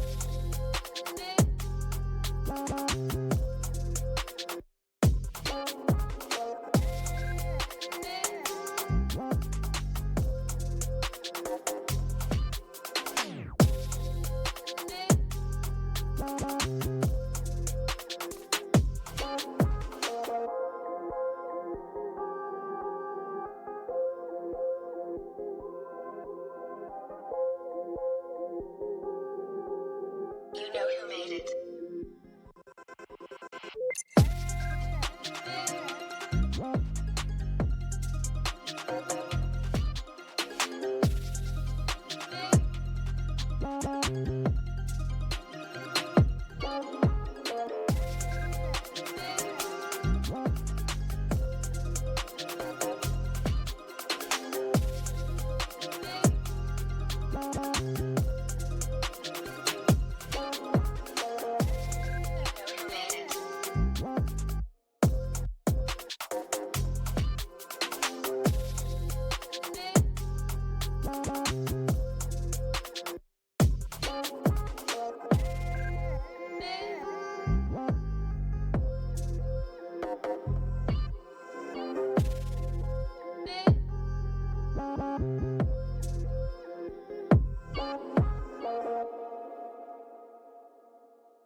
No way.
You know who made it.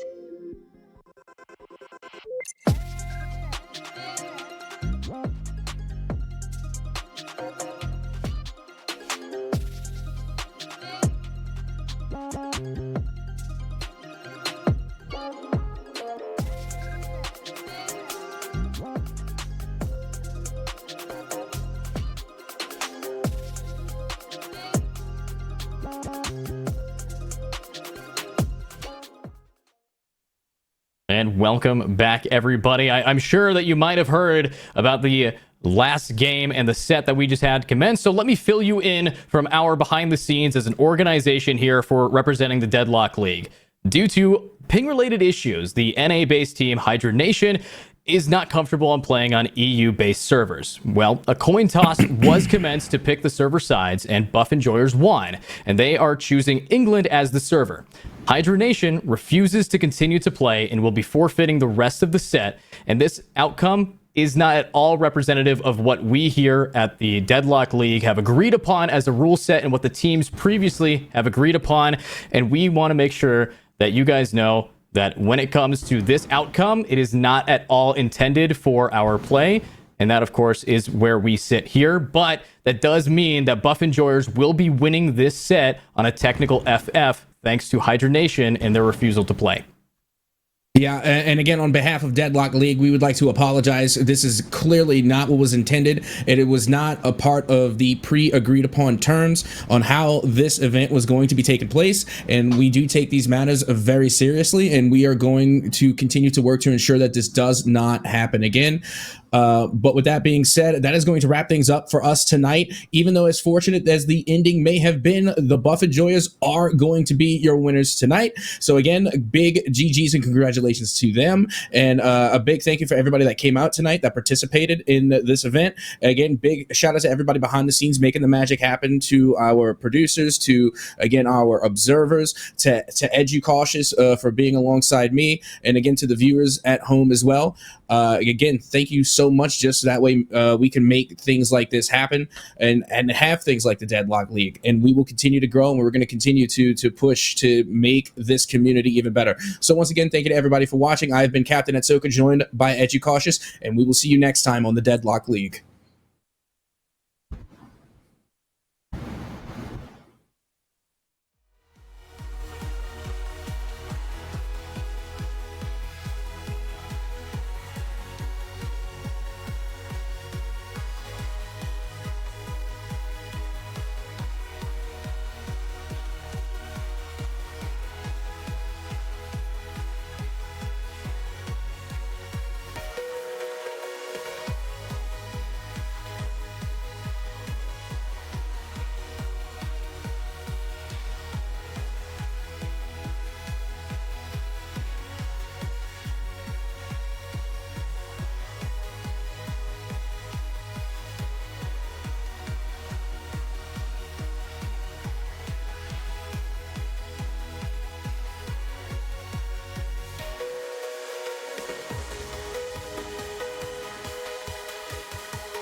No way.